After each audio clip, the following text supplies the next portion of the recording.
I believe the Democrats, don't they? And Republicans control the House. Well, Republicans control the Senate. The Republicans control the House. You have the trifecta, my guy, and the Oh. Supreme Court. There's no excuse for you guys to be fumbling legislation like this. Oh, well, then they need to get their fucking shit together. But it's all on the president. You should be telling the president to get his shit together. Yeah, well, the government in general needs to get their shit together. Like they all need to get their shit together. But that's my fault, and I'm pretty sure I knew about that before. I just forgot about it. I know we control the Supremes. I know we control the House. I guess I forgot that we control the Senate. But yeah, as far as taking it back onto this voter ID situation, like I said in my initial statement, I personally believe that this entire situation is nothing but a distraction and a personal ego trip for our president because he's still butthurt about the 2020 election. And I will stand on that. And I challenge you to provide me any credible evidence that there is any type of fraudulent voting on a massive scale in this country in our federal elections. Well, so let me ask you real quick question, and then I'll answer yours. If you didn't feel Trump is doing this as a distraction, would you agree with the SAVE Act? Or you just disagree because you feel like he's using this as a distraction? I feel like it's a nonsense bill that doesn't really accomplish anything. Okay. Now I'll answer the question you provided me. Do I believe there's mass scale voter fraud? No. But now, I don't think ever in history one single vote counted and changed the election, but it is absolutely possible. And if we don't have these safeguards, like what's to stopping a non-American immigrant from getting a fake photo ID, which they're actually pretty easy to come by, and going up to the polls and voting for a president or whatever that promised them, free health care, free this, free that, free everything for you guys, while the middle class works and their taxes get higher and higher. That's not mass voter fraud. Huh? You said what's stopping them? Something that's usually stopping a lot of people in this country is called laws. We have very strict laws that goes against illegal immigrants voting in federal elections, and you get plenty of years for doing so and fined on top of that. Do we have illegal immigrants in the country? Yes. Do we have people that takes some I don't think this is COS, takes somebody's unalived people and robs people and commits heinous acts in this country? Do laws stop people from doing that, or do laws punish people once they do that? Both. I'll agree with you there. Yeah, there's some people out there that are immoral and they just don't act on it because of laws. But we agree that laws punish people for doing that. So nothing is technically stopping a non-American citizens from obtaining a photo ID that, again, it's pretty easy to come by if you know the right people and casting in their vote to a politician that promises to rub their back and set them up with thousands and everything else. Easy is relative, depending on who you're talking to. And what I'm saying is that that especially when it comes to federal elections, there has been instances of even illegal immigrants voting or attempting to vote. But I will say that they've been caught. There's not one instance where there's been like some type of secret cabal or some secret group of illegal immigrants going to some type of poll and stashing and stuffing mailboxes with votes and stuff like that. This president has stated that over and over again, that there are poll stuffers, that they're sneaking mail-in votes in the middle of the night. He's the most powerful man on the planet. Why isn't he able to provide any type of credible proof to any of that? Well, so you said there has been non-citizens attempted to vote and they got locked up, and I guess that can be proved. We'll for the sake of the argument, we'll assume where you read that at is accurate, so that's proof that they attempted and got arrested for it, right? Now, what about the people, the non-American citizens they didn't catch and actually were able to vote? It's hard to get proof for somebody that got away with a crime, right? Where do you think most illegal immigrants reside in this country? If I had to take a guess, I would say Florida, New York, California, just to name a couple. Come on, you're missing a few big ones. Maybe PA, but I'm not too sure about that. There's not. I live right next to PA, and there's not too many non-citizens. You're ignoring Texas, New Mexico, Arizona. Oh, I'm on the East Coast, bro. I don't know nothing about Texas, but do they have a lot of non-Americans there? Everybody's talking about the Mexico border, bro. All I'm saying is that if there was illegal immigrants voting on a large scale and we're missing them, it would be on those traditional red states in places like Texas, in places like Arizona, in places like New Mexico. And I might give you California that somehow on purpose skipped over illegal immigrant votes. And Florida. I lived in Florida for 6 years. There's a lot of Florida is an extremely red state. And I doubt that they're allowing illegal immigrants or allowing them to, or looking the other way, in those types of situations. And these are red states going back decades at this point. So I don't think this is something. And I think from the Heritage Foundation, they found that there was like 35 instances of fraudulent voting out of millions. Like, yeah. This is not a large problem to be stopping a housing bill over. Why is our president crying over it? You still haven't answered my question. Well, so I couldn't tell you, and I did say I didn't agree with that, but at the same point, a lot of different bills get summed up into one vote. That's one of the reasons why people complain. Was it like 4 years ago when Trump had that deal to pull the soldiers out? I haven't read about this in years, but it was tucked in other bills, and it was kind of like a bill. Yeah, bills get tucked into one paper, several bills at once, and that's one of the reasons why it's so hard to pass them, because they might like this bill in the paper, but they don't like that bill in the paper. And I think that's stupid. I think that's something we definitely got to change about our government.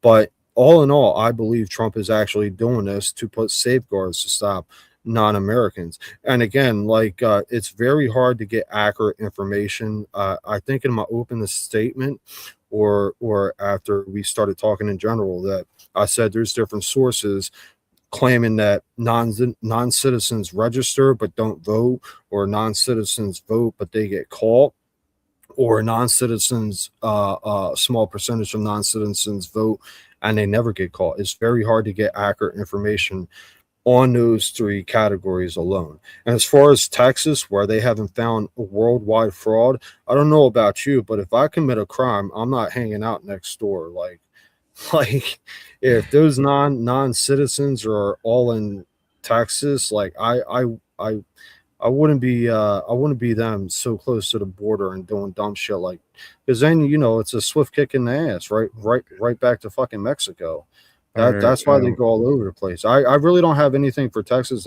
That's the best argument I have for Texas. But again, it's very hard. Like if somebody commits a crime and nobody finds out about that crime, how are you going to prove that crime actually happened or didn't happen? Because they still cast a vote. I'm sorry? Because they still cast a vote. You said, okay, it's easy for them to get a fake ID. Are they getting a fake social also? Because that has to match up, right? I actually anecdotal right here, and I'll make it quick. I worked at ShopRite back in 2010, and I literally got promoted because the guy that had the position before I got promoted, it was found out that he had a Social Security card that belonged to a dead person. So that absolutely does happen. Okay, but what I'm saying is that these things have to match up with our voter rolls. What you're telling me is that somebody an illegal immigrant is not only threatening their residency over here in America, which they worked so hard to get just to cast a vote. They don't really work hard to get. They hop the border illegally. I would have to strongly disagree with you with that. Well, most illegal immigrants are green card overstays. Let's make that clear, right? Okay. All right. So what I'm saying is that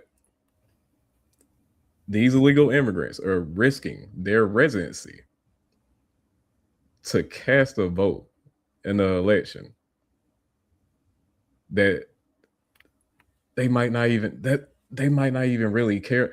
Do you understand? Half of the fraudulent votes in 2020 were found to be for Trump.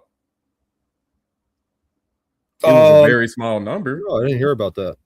Yes, it was a whole poll worker that got charged with real charges for attempting to rig the vote for Trump. Now, you said you believe they're not going to risk their visas by doing something illegal like that. Now, you mentioned we both mentioned not something like voting. You don't make money from voting. Right. No, I got you. Now, we both mentioned that non-citizens have been busted for registering to vote. Now, Yes. Are they non-citizens like illegals, or are those some people had visas and they got busted trying to register to vote? I think in some cases it was people with visas that didn't really understand our voting laws, and I think it was a few of those were actual illegal immigrants. Like they were, I think they were green card overstays, and they didn't show up in court. They had a court hearing, they didn't show up in court, so they were like, if I remember right, a few of them were actually illegals. So whether or not it's through active ignorance or knowing they're committing a crime, there's Americans and visa holders that absolutely do try to register to vote, whether or not they know it's a crime or not. Yes, but do they ever make it to actually voting? Is my question. I mean, majority of the time. They're usually caught through the registration process, right? Yes, the people that are caught. But what I want to stick to here is you made a claim that visa holders will not attempt to register or attempt to vote because they don't want to lose their place in America. Well, I didn't say visa holders specifically. I'm just saying typical illegal immigrant that knows that they're a fugitive, that tries to shy away from usual government things. You're telling me they're going to risk all of what they've done so far to try and register to vote, which they're getting no immediate benefit from. We just agreed they do, whether they're non-Americans or visa holders. These are people with visas and a couple of people that just attempted to. No, my God, like this is not something that you would see from a typical criminal in our country. Criminals are looking for immediate benefits. That's why they're criminals. Well, hold on. One more time. I'll ask you one more time to clarify. Like we both agreed, non-Americans and people with visas have tried to register to vote, and they got busted, and they got locked up or they got sent over. Whatever would have happened to them isn't the point of the argument. But they tried to register. Yeah. So you saying that they wouldn't risk getting kicked out of America by registering or attempting to vote is invalid because we already agreed they do that anyway. You can't have your cake and eat it too, bro. What number do you have for the amount of people that tried to do that? Well, I don't have a number. I didn't want to bring up numbers because it gets very iffy with those two things. But hold on, we both agreed it happens. So, like, numbers isn't an issue. Let's say I doubt it's a larger number than 30. So, hold on. I don't mean to cut you off. It's not the number specifically that I'm arguing. I'm arguing your claim. No. I'm arguing your claim that they wouldn't risk it. But we both agreed people got locked up for trying to register, so they absolutely do risk it by doing that dumb shit. We can agree on that they do risk it. Well, not people with visas. They're here working. These are students that come over here and go to college and stuff like that, and they might not fully understand that they can't vote in federal elections. They might have voted in their state election. They might have voted in their city election, which is fine, but they didn't understand that they actually voted in the federal election. You get what I'm saying now? because you have to understand the complete context of the situation of voting. Because a lot of times when people go into polls, it's usually not just for president, it's for mayor, it's for city councilmen, it's for governors. congressmen and senators. So these situations consider different voting restrictions. Illegals, visa holders, anybody that's not an American citizen can't vote in federal elections, but they can, depending on the state, they can vote in lower elections.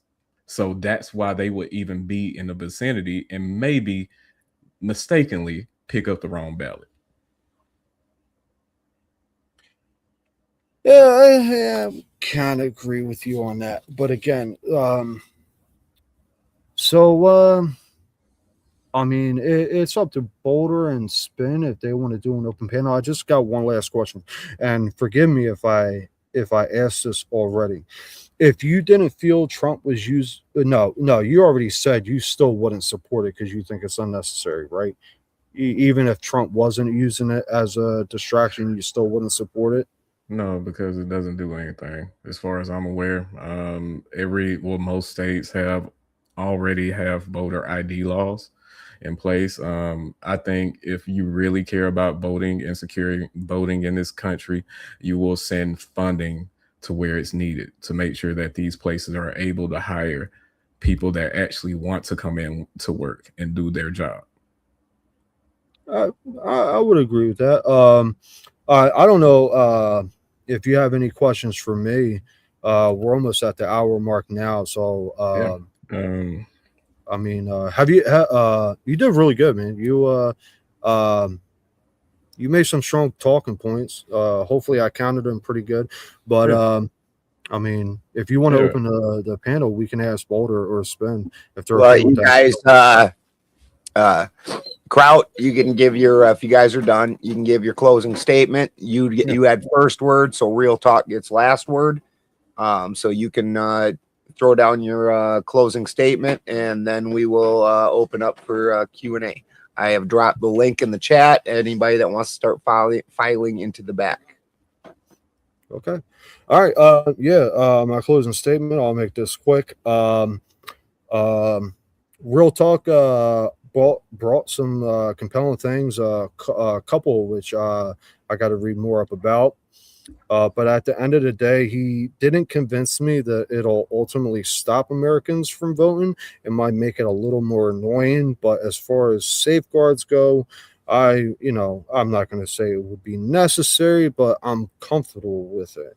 And I feel like I did a lot of good talking points. We'll get the panel up. I'm sure we got oppositions from both sides that'll wring our necks out.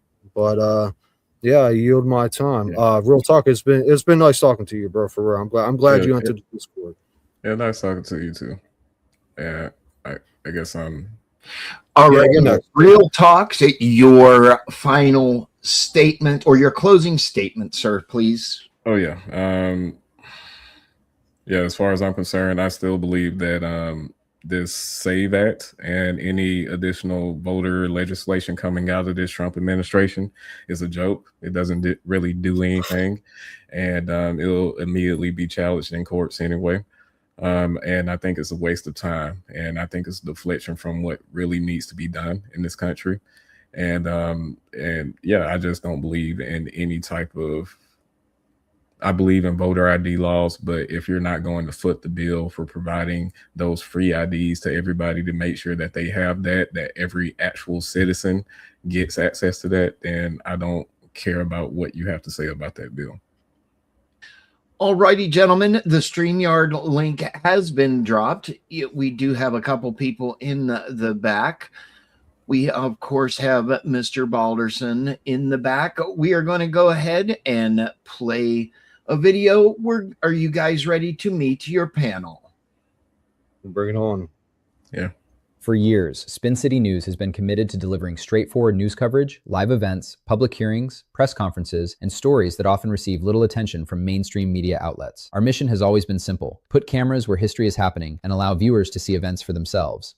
Today, we have an opportunity to take that mission to the next level. Spin City News, in cooperation with America Rising Media, is working to establish a stronger on-the-ground presence in Washington, D.C. The nation's capital is where many of the decisions affecting every American are made. Congressional hearings, White House events, federal agency announcements, court proceedings, policy debates, protests, and public demonstrations all happen in Washington every day. Yet many independent media organizations lack the resources to cover these events live and in person. We believe Americans deserve direct access to these important events without filters, spin, or selective editing. Your support will help us send reporters, camera operators, and live stream equipment to Washington, D.C., allowing us to provide real-time coverage of the stories that matter most. Funding will be used for travel expenses, lodging, transportation, media credentials, professional broadcasting equipment, internet connectivity for live streaming, and operational costs necessary to maintain consistent coverage. Unlike large corporate media organizations with extensive budgets, independent journalism relies on the support of viewers who value transparency and open access to information. Every contribution, regardless of size, helps us place cameras in the rooms where important conversations are taking place. With your help, Spin City News and America Rising Media can expand independent reporting, increase government transparency, and provide viewers with unfiltered access to events happening at the highest levels of government. This is more than a fundraising campaign. It is an investment in citizen-focused journalism and the principle that informed citizens are essential to a healthy republic. If you believe in independent media, government transparency, and direct access to the news, we ask you to join us in this effort. Together, we can bring Washington to the people. Thank you for supporting Spin City News and America Rising Media. Every donation makes a difference. As the owner of Spin City News, it is very costly to do things like this, so your support will be greatly appreciated and welcomed.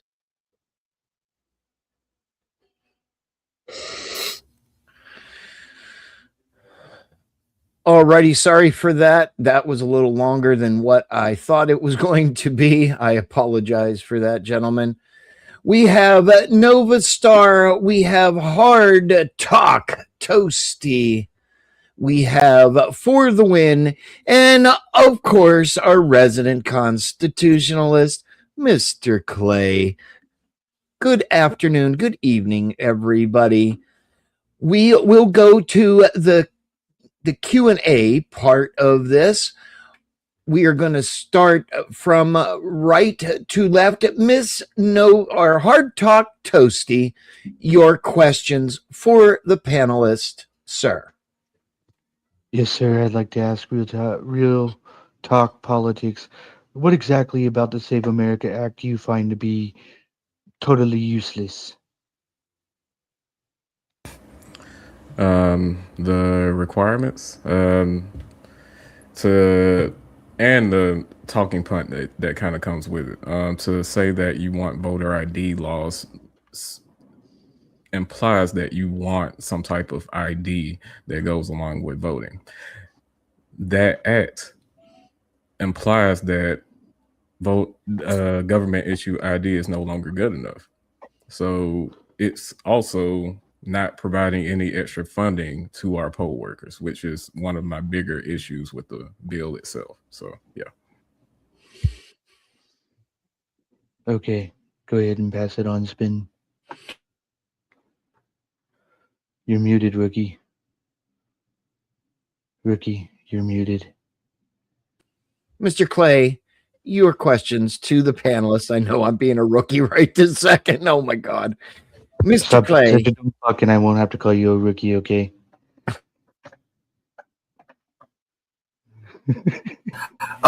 Okay. Yeah. Thank you. Ben and Spin, for hosting this debate. Certainly, voter ID is always a good topic to talk about, and thank you, Kraut and Real Talk as well, for coming up to have the debate. My concern here is going to be hinging on the Fourth Amendment. Okay, collection of data. Now we see it all over the place. People are talking about data centers. This is also a thing. Other forms of data collection have taken place in the past. You've got the national database for the DMV. You've also got within the criminal code the storage of data there. The Terry stop is a big issue in this country, because as soon as you get stopped, guess what? Your data gets stored into the system. The police are supposed to use it in certain ways, but quite often they abuse that authority and use it in improper ways. The same thing with the national database, with the DMV, and all sorts of other data issues when it comes to privacy and the right to be secure in your person's papers and effects. Short of a warrant, your rights are supposed to be upheld and defended by those in these positions of power. So my question for you, Kraut, is with a voter ID established and no tax to essentially create systems of security for the people, because even though, yes, it is possible for the states to be able to take your vote and put it into a secure place, the stored data of who voted is not stored in the same place. It's actually separated. So how is the SAVE Act going to be able to store data in a secure place without some sort of monetization, some sort of taxing? Because the way that I see it, one, that's just really not possible. I mean, you see how much tax is necessary for the storage of data just for the DMV alone. But then also, privacy is a big issue. It's a tradition here in the United States that we should be able to be secure in our person's papers and effects. And a lot of people see a lot of problems with certain storage of data as is already. So that's my question. Essentially, how is the Fourth Amendment protected? How are people's persons, papers, and effects protected when they go to the polls? Not necessarily when they go to register, but when they actually go to the polls. Real quick, what is the Fourth Amendment? I'm not too familiar with that one. Yeah, so that would be the right of the people to be secure in their persons, papers, and effects. Essentially, your person, right? Nobody can touch you, even the cops, unless there's a crime being committed. And this would be, with a warrant. Essentially, a warrant would need to be issued. Now, the Terry stop has lowered the standard to RAS, reasonable articulable suspicion. But to put that aside, also your papers, and the same thing applies there, and then your effects. So even your camera, your car technically is supposed to be an extension of you. The idea of you and your persons being secure. The Fourth Amendment is for that, and then the Third Amendment is actually for your home. Right. Well, okay. I think I remember what the Fourth Amendment was. I just forgot it was the fourth. Are you arguing the SAVE Act will make it where the government knows everything about us, essentially? Well, not everything, but essentially the voting. So your vote is supposed to be a secure thing. It's actually a tradition for it to be a very anonymity. Yeah, back in the day, nobody told other people what they voted for. Right, because what happens is, let's say that the data is being stored. Okay, let's say that we put the pile of who voted over here, but then who they voted for is supposed to be over here. Well, if you start putting those piles together, you get to find out who voted for who, which means that now somebody comes and gets a knock on their door. You see where this is going? Well, it can't. Damn. I don't have a definite answer for you, and I try not to answer questions if I'm not sure about it. But can't they do that with regular poll votes anyway? Like, what's the difference between actually voting and going to get the registration if this law is passed? Okay, so the registration to vote, essentially you are just signing a document stating that you are legally allowed to vote, right? They store that data in a certain place, but there can't be a poll tax, right? So because of the 24th Amendment. So they can't actually charge you for that registration. But then also at the poll itself, they can't charge you a tax for that, right? So there's nothing in the tax code allowed in the states or in the Fed. Okay. It's just simply not allowed.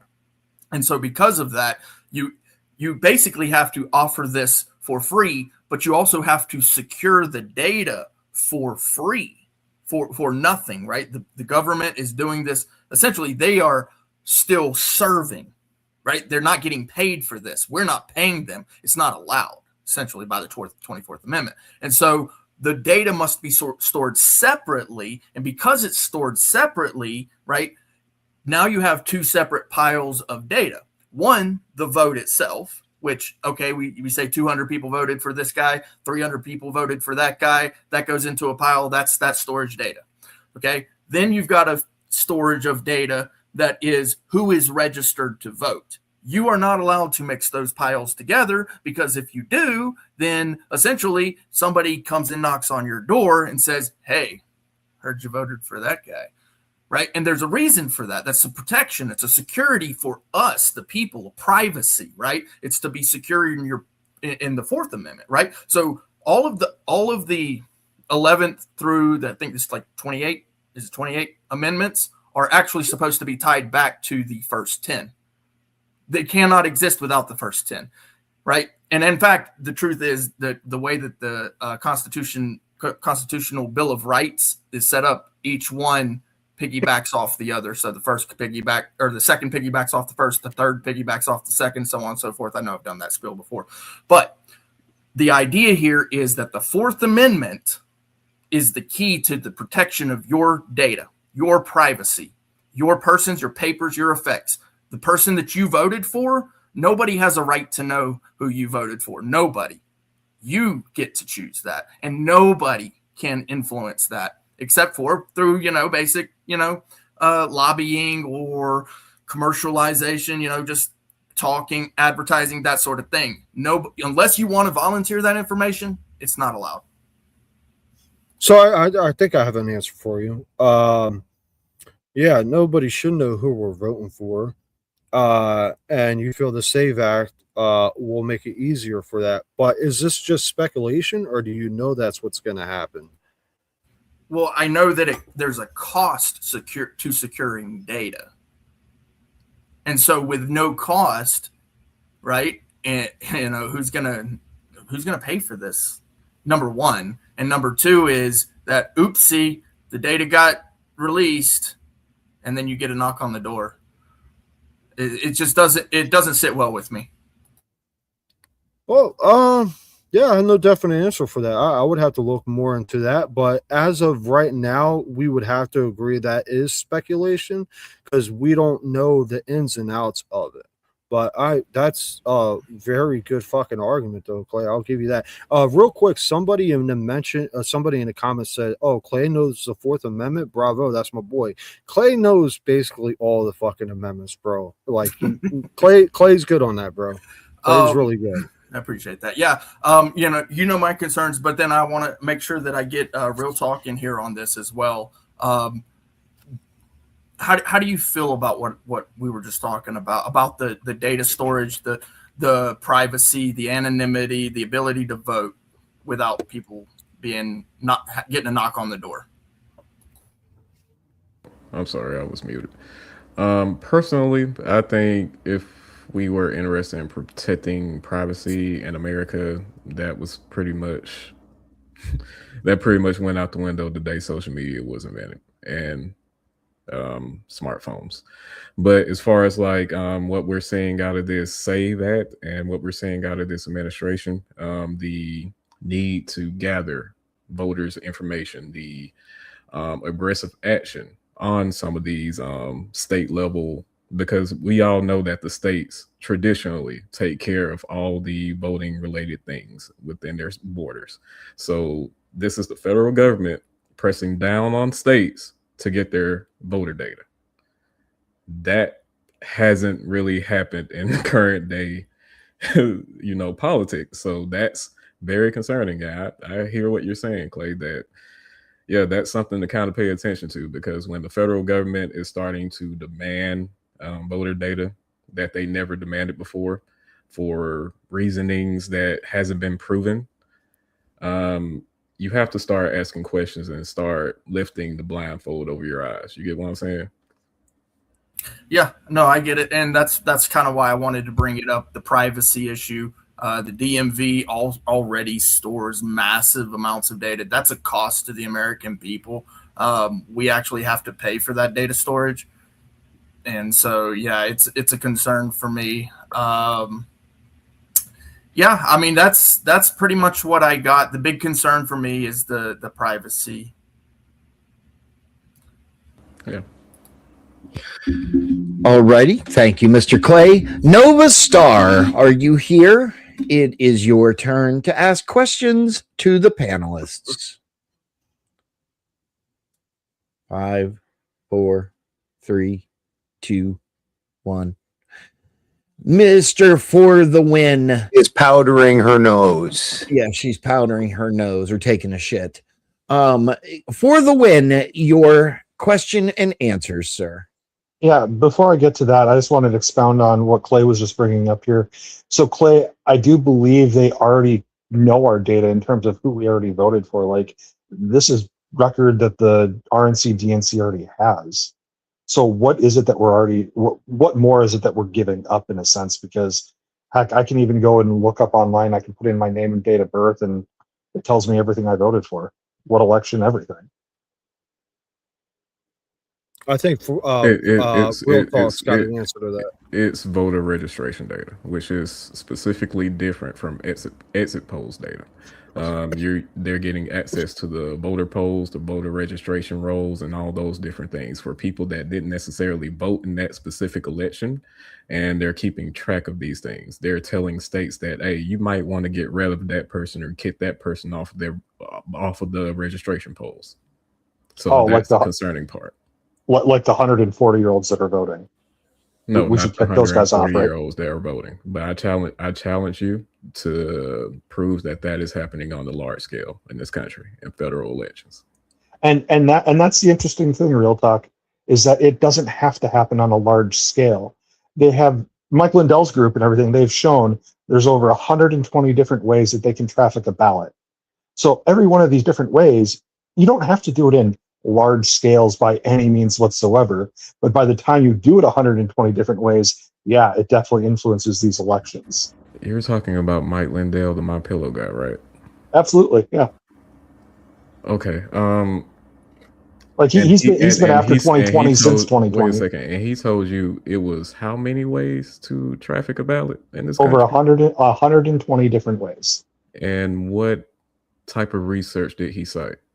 Well, he did a 3-day news conference, like back in 2021, mid 2021, and he's been on it ever since with it. He has a whole website dedicated to all of this stuff, and you can look it up. I don't have it offhand, but I can certainly find it and throw it in the back chat and everything. But yeah, there's all of this stuff that's actually happening. So, when you look at the California elections that are happening, you have people knocking on people's doors and saying, hey, did you vote?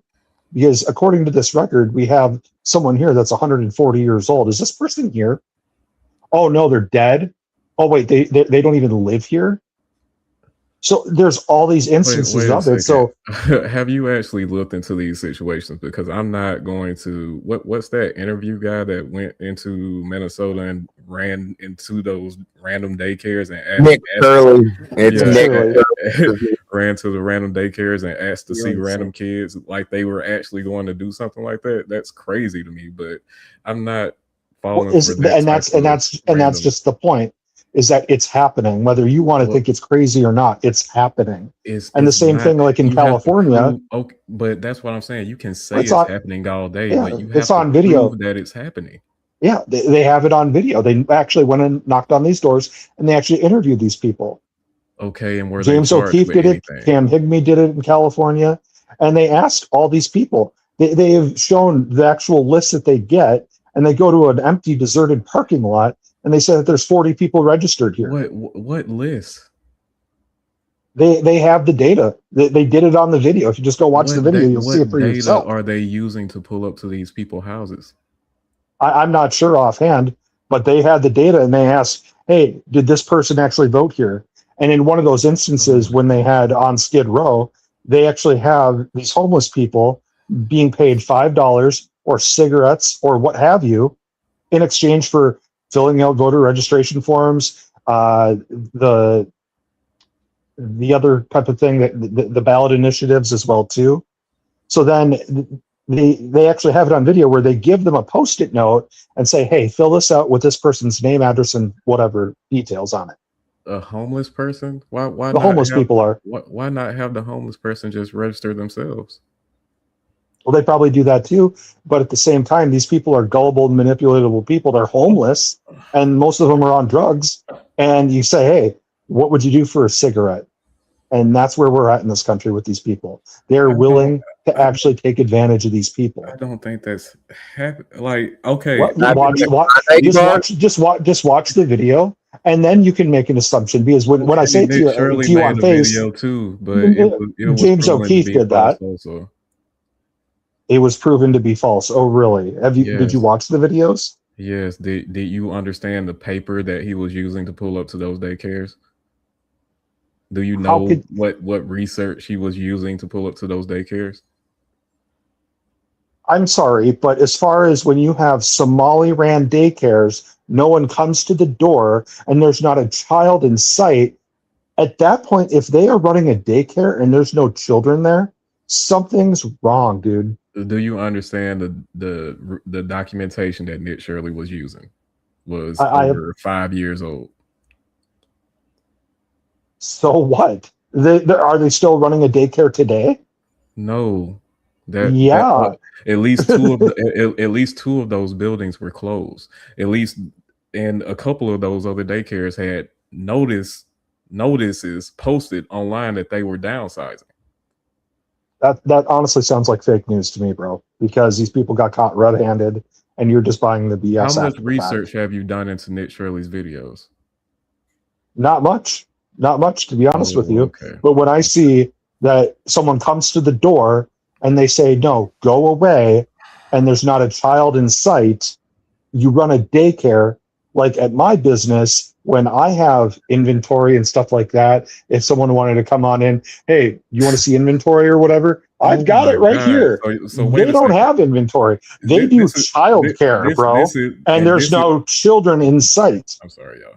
But this kind of shows the kind of bias that you're willing to go through because you're not even looking at the other side of it. If you were a daycare manager and a random guy that you've never seen before walks up to your daycare with a camera crew and asks to see kids, are you going to show them kids?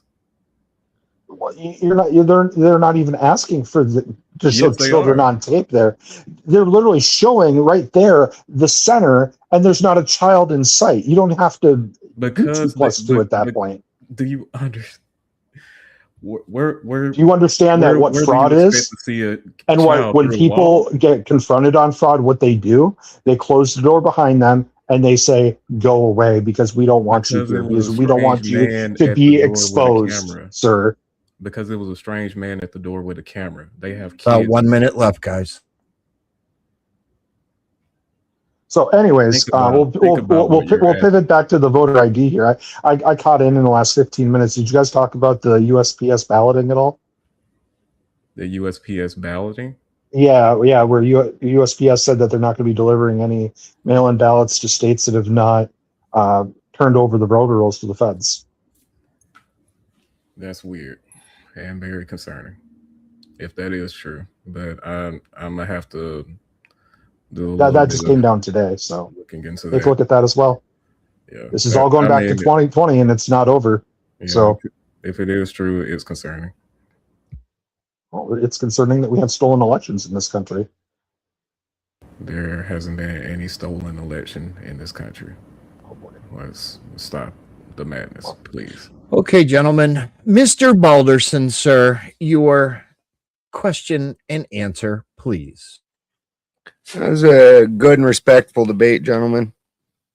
Kraut, my biggest problem with where you stood on it is mostly that, and this is going to apply for future debates, you carried yourself well, but when you take the affirmative position, you need to lay out a position that he is negative. Like even at the end of the debate, you told him, I'm not convinced.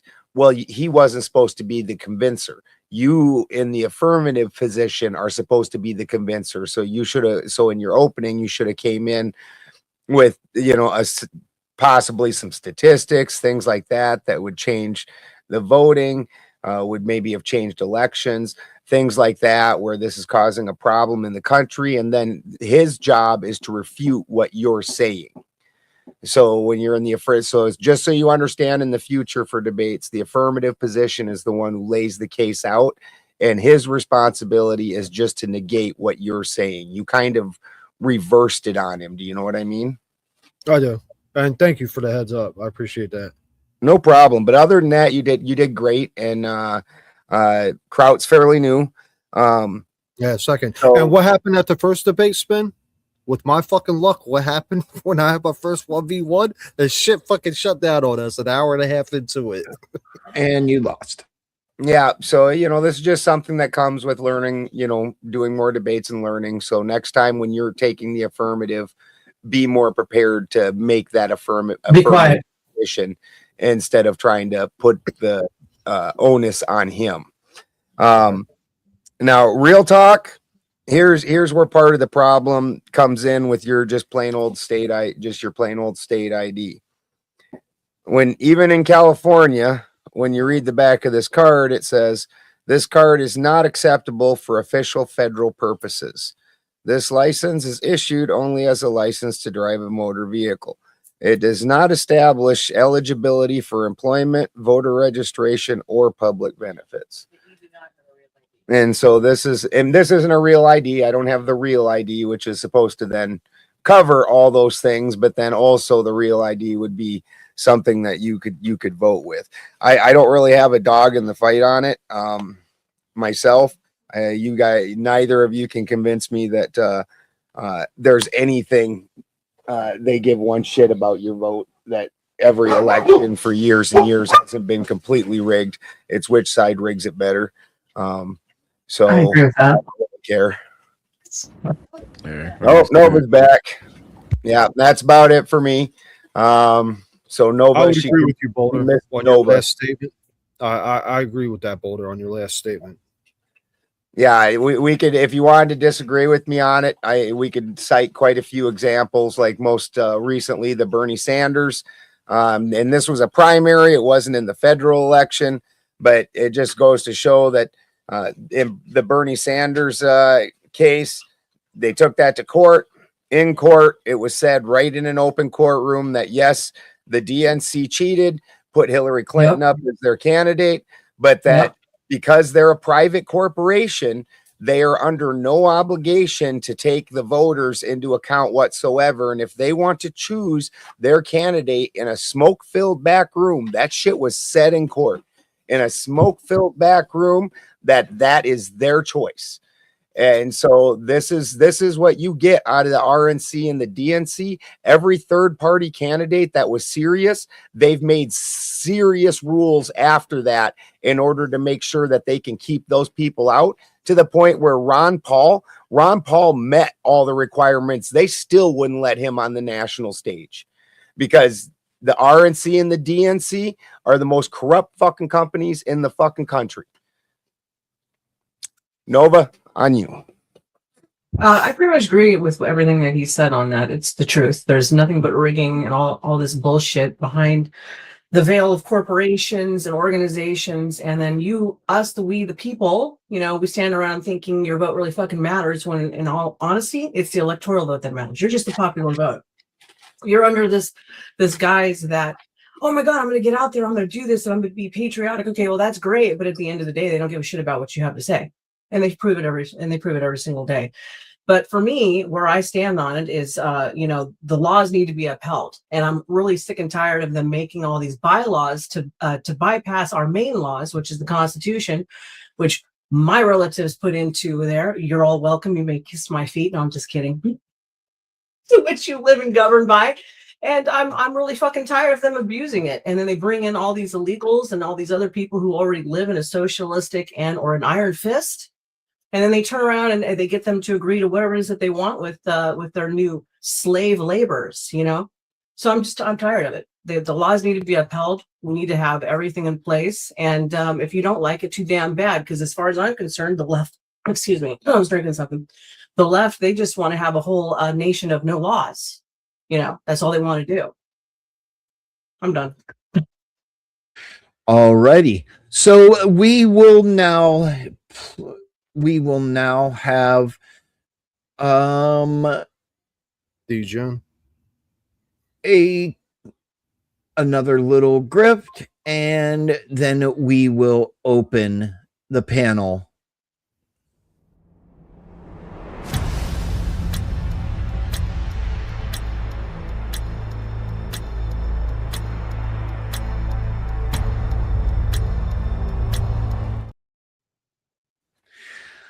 Okay, folks, the panel is open.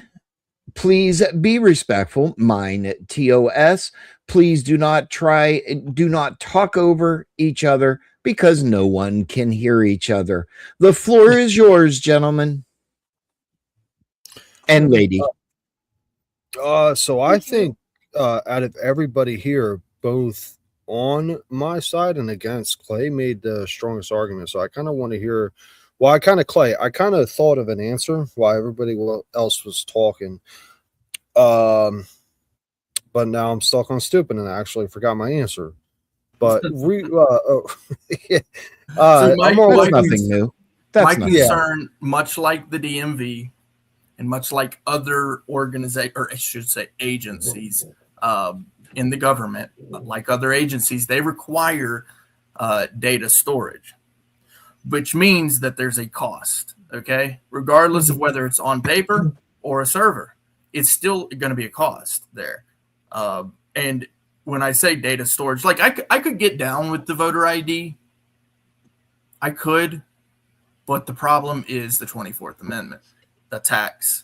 I mean, you can't get past that. Like, the money is going to have to come from somewhere, and you can't allocate it from, like, I know that there's like this idea of a third party, versus a direct tax. It's still going to, like, you can't say, oh, we're going to just take it out of Social Security and all of a sudden it's no longer a tax. No, that's still a tax. It's still coming out of somewhere else.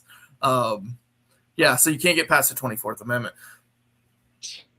Well, and then would you say it costs money to hold the data of the actual votes for elections? Like, they got to hold those somewhere, right? And for data collections for the votes to tally them up, would you say that?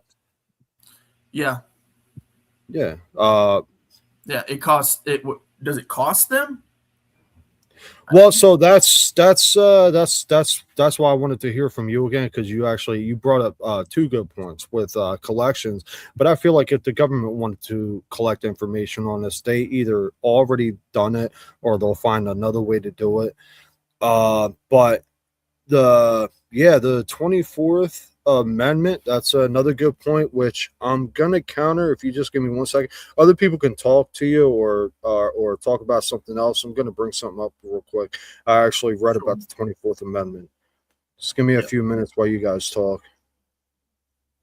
Yeah, so while he's looking that up, so one of the things is filing, right? So essentially, whether it's on paper, which costs money, or in cybersecurity, whether it's behind a locked door or whether it's in a secure data center, it doesn't matter. It's still going to cost, lots of water cooling, or data storage, whatever, however you do that. And then on top of that comes in the Fourth Amendment. And it's because of the Fourth Amendment that the cost comes in.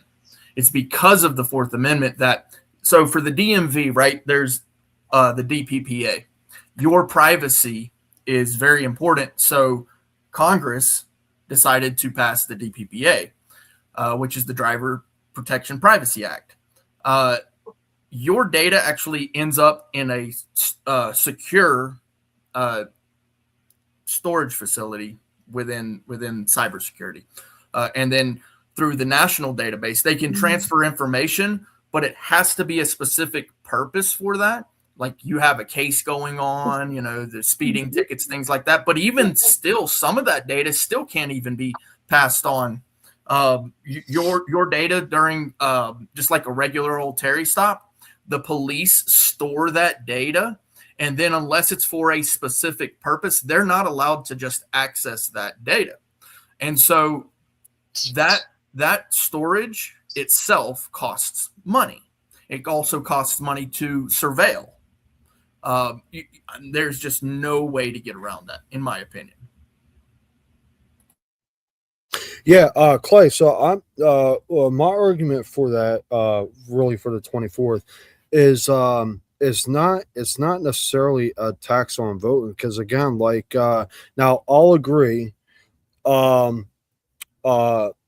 men are going to have it a lot easier because when they get married, their last name doesn't change or anything like that. They're going to have it easier compared to women. But that said, there are women out there that never married, and poor people can afford $50 or $80 or whatever it will be. Because again, I had no job and I was able to get all my fucking documents with no job. If you can't scrounge that money up, you're doing something fucking wrong. That has nothing to do with the government. But all that said, if we already have all those documents, like there's no tax involved. Like I'm looking at it right now. The 24th Amendment specifically states it's a tax poll. Like we're not getting taxed when we go to cast our ballot. Now, if your argument is it's going to cost extra money to hold that extra information, I mean, we pass bills and laws and all the time that's going to cost a little extra money. So that's the best argument I have for what you stated. They still money for everything else. What does it matter? No, this is exactly the You're on the problem that I wrong have with microphone. Okay. Yeah, you're on the wrong one. This is exactly the problem that I have with it, because it was the same argument that they made for the Terry stop, right? They said, oh, it's a mere inconvenience. It's only a mere inconvenience on your Fourth Amendment. The officer gets to touch you, gets to fill up your butt. Buy me dinner first.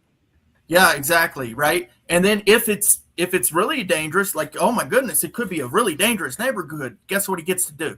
He gets to put you in chains because it could be a dangerous neighborhood. Oh, and then if you're a little bit lippy with him, that means you could be even more dangerous. Guess what he gets to do? He gets to put you in a cage. That's right, the back of his patrol car. Because you get a little lippy with him, you could be dangerous. Now you're in chains and cages. How is that not a fucking arrest? And that's a mere inconvenience, they say. Unless it happens to them. Yes, unless it happens to them. Exactly. Chains and cages, and it's a mere inconvenience. Tax, but it's a mere inconvenience.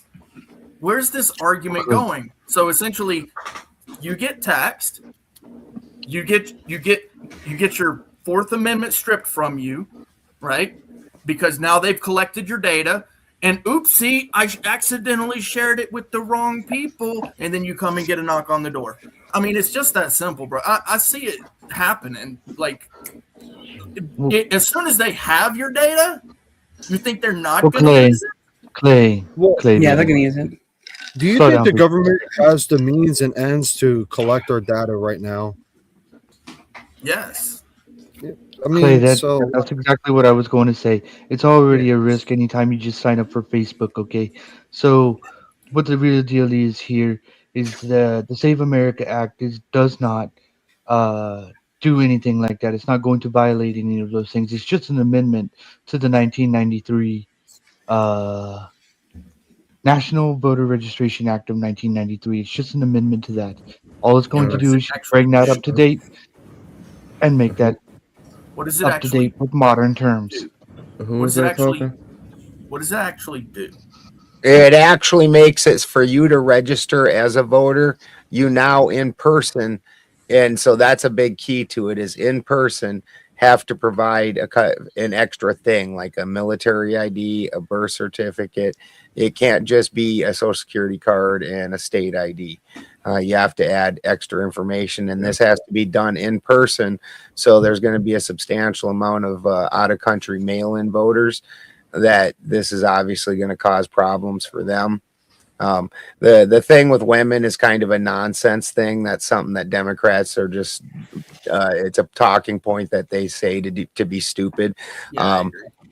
my wife just got done. She wanted everybody to know that when you go in and get your name changed, assuming that you want to get your name changed when you get married, when they do the thing to change the Social Security card and the driver's license, they automatically do the thing to change you to your vote. They offer.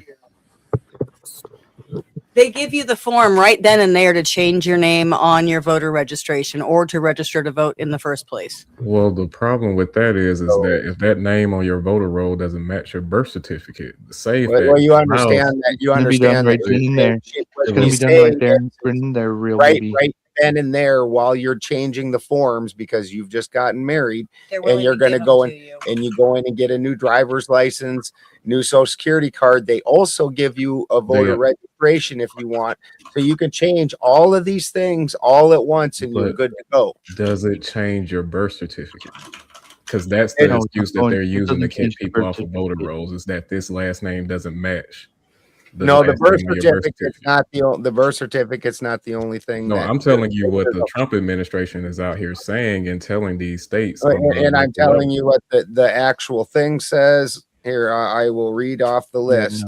Requires physical proof of citizenship, such as a U.S. passport, a military ID, a tribal ID, or a birth certificate, rather than just a driver's license or Social Security number.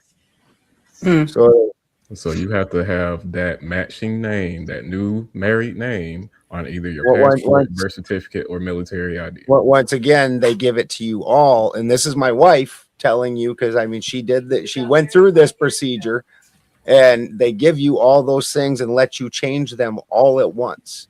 So this myth that the Democrats have went out to get everybody drummed up, it is. It's propaganda that the Democrats have done in order to get everybody's emotions drummed up. What Real is saying is we have some really crazy arranged marriages in this country, is what he's saying. We arrange marriages at birth. That's how that matches up then, right? No. Are you really serious, bro? A birth certificate's name is going to match a marriage name. Come on, man. No, what I'm saying is that the SAVE Act is one at a time.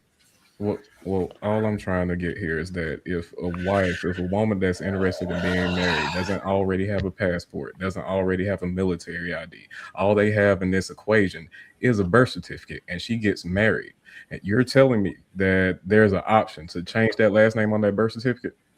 No, there's an option to change your voter registration right then and there when you do all the rest of the paperwork. Okay, can I bounce off of that real quick? This Trump administration is using this SAVE Act to say this last name doesn't match what we see on this birth certificate. So therefore, we're going to throw this name on the voter rolls in question. Let me ask you a question. Why is that a problem to begin with? I mean, if you're going to go buy a house, buy a car, anything, and you need to get finance, all your shit better be in line anyway. So why is it a problem? How slow are government notifications? It's the Fourth Amendment. It doesn't matter. It's done. Slow. You have to have the proper identification to get it done to begin with. It's putting red tape around voting. This is a legal process like any legal. It's a legal process like any legal process. What's the difference? It's for no reason. It's asinine. No. That's just because you want to have no law. We already have ID requirements to register to vote in 50 of our 49 states. Yeah, well, you know what? Then if you're not a citizen and you don't have all your identification placed, then I guess you don't get to vote. Now, do you? That's already the case. Fourth Amendment? Also, really? Real talk. Yes, it is. I want to ask you a question, Real talk, just to understand. Are you saying this bill, if passed, can affect married women, females, because of their birth certificate not matching their last name when they changed it to their husbands? On the voter rolls, if that last name doesn't match the birth certificate on the voter rolls, then the way the SAVE Act is set up, the federal government can throw that name on the voter rolls in question. It's already going to be changed over. Or ask the state are more likely to get married anyway. Benefits too now, doesn't it? Huh? The Conservative Party will be more affected by this bill from your standpoint than Democrats, because we're more likely to get married anyway. So I don't believe that's a good. That's an asinine. Absolutely, Mickey. That's absolutely correct.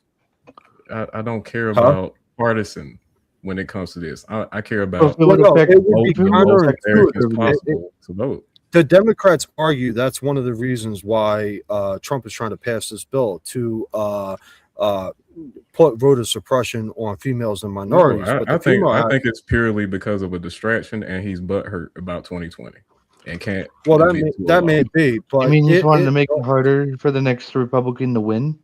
No, he just can't admit to a loss. I think like I Toasty said understands before. where I'm coming from. If the Democrats want to argue it's a way to suppress female voter, then that's fucking counterintuitive because Republicans are more likely to get married, which means Republican females will feel that effect more and have to go through a couple extra hoops. Republican females are the highest voting bloc. Okay, these tariffs affected Republican people also, but he does it. He does things that affect Republicans and Democrats in the negative way. He's been doing that for the past 2 years. It's not negative.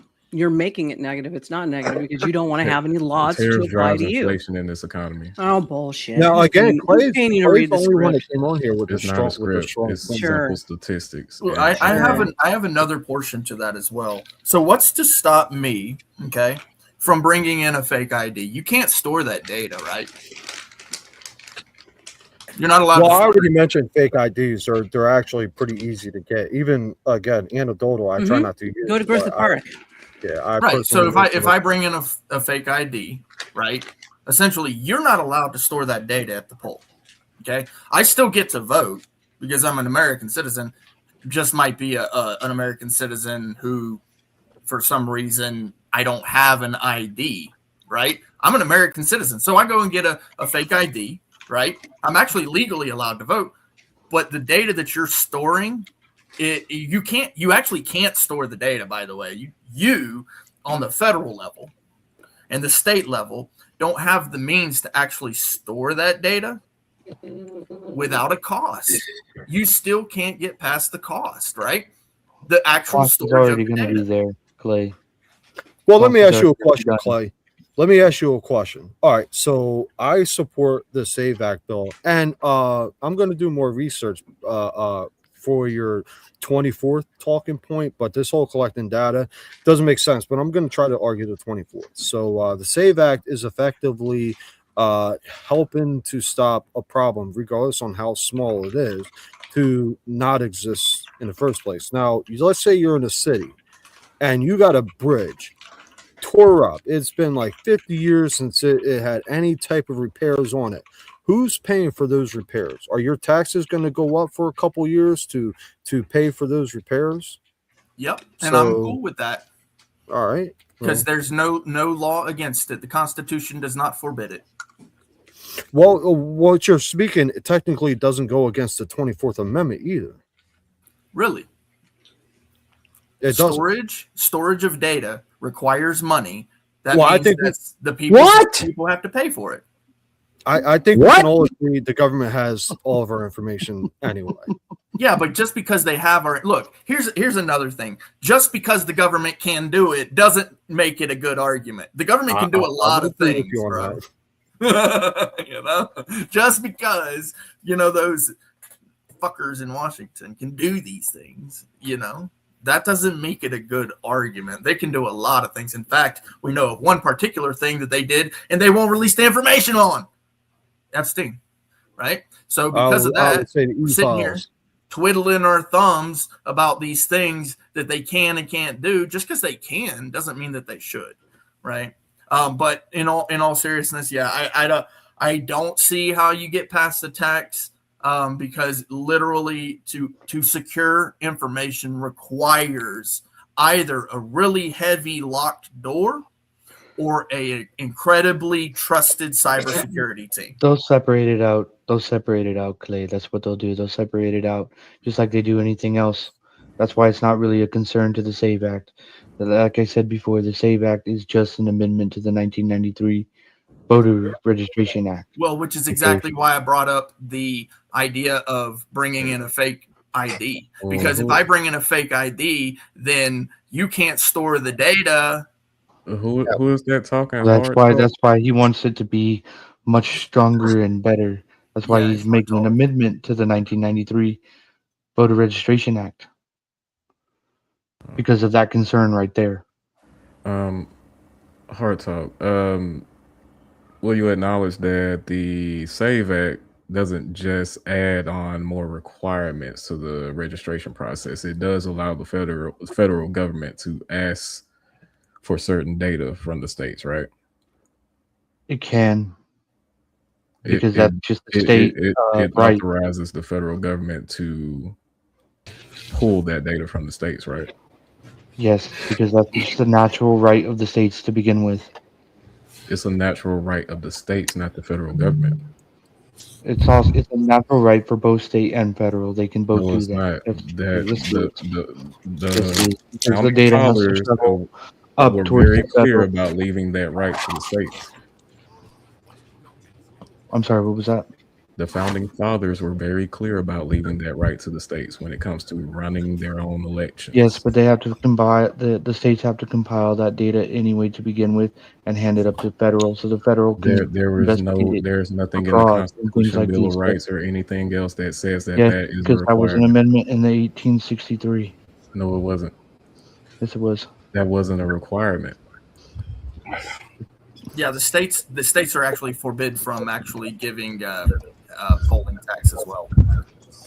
Giving the federal government control over our elections, especially state level elections, is a very slippery slope that I don't think many people want to go down. Yeah, that's my issue. It really boils down to the Fourth Amendment and me to be able to be secure in my vote. Like if I give a vote, right, and I come in, no, I'm an American, yeah, but you're sitting here telling me as an American that I actually have to give up my information to do something that I'm legally allowed to do. Now we're in the territory of the Fourth Amendment every single time. Yeah, I keep hearing this states' rights, and that rings true. How is states' rights not true? I didn't hear an amendment number. That would be the 10th Amendment, sir. Thank you. I'm just going to pull that text up. Somebody showed me a cute little trick that's actually the 13th article. Would that be about right? I think it's the 12th. That's close. Close enough for government work, quite literally. Right. Horseshoes and hand grenades playing around. Yeah. That's right. Okay, I'm just checking this out. I'd like to check myself. Hey, Santa. Good to see you. Likewise. You guys don't get to see me because I'm not running my AC. I'm sitting in front of a fan with a drink with a little, what is that? Umbrella in it. A little Mai Tai. Nah, it's actually milk. I was just thought I'd be dramatic. Ew. In that heat, should be a mojito. Actually, we just had good news this week on that front. The Supreme Court came in and said, you cannot keep us from having guns just because we smoke the fucking reefer. Fuck you all. Thank God. Hell yeah. Yeah. Because people high on Percocet, being an expert at such a thing, might be more altered. Yeah, I don't do it now, but 10 years, my doctor agreed that was the best treatment modality, and I got to where I healed enough to leave it. But I still carried with that. No one batted an eye. Okay. So I'm just reading the full text of it. It was 9-0, Ant. Absolutely. The Supreme Court got one right. Thank God for once, yeah. Yeah, and I'm sorry to frighten you guys by agreeing with Clay. You do that once in a while, though, don't you? I do. And you know what? I probably do it more than you think because I won't say too much until I'm like, hey, poppycock.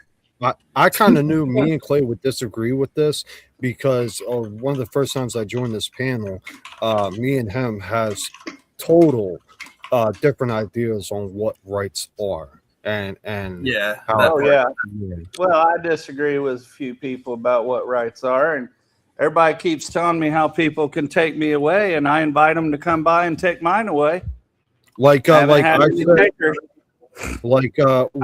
believe you. Well, I believe you surrender them when you do shit you know is wrong. Play the game, pay the price. Yeah, it's a That's what forfeiture. it is. Yep. Yeah. But like Well, I told For the Win when we were talking, like there's actually nothing in the Constitution that says we have an inherent right to vote. It's as a civilization that the government agreed we should be able to write. But there's nothing in the Constitution. There's only those 4 amendments that restrict the government from interfering in our votes.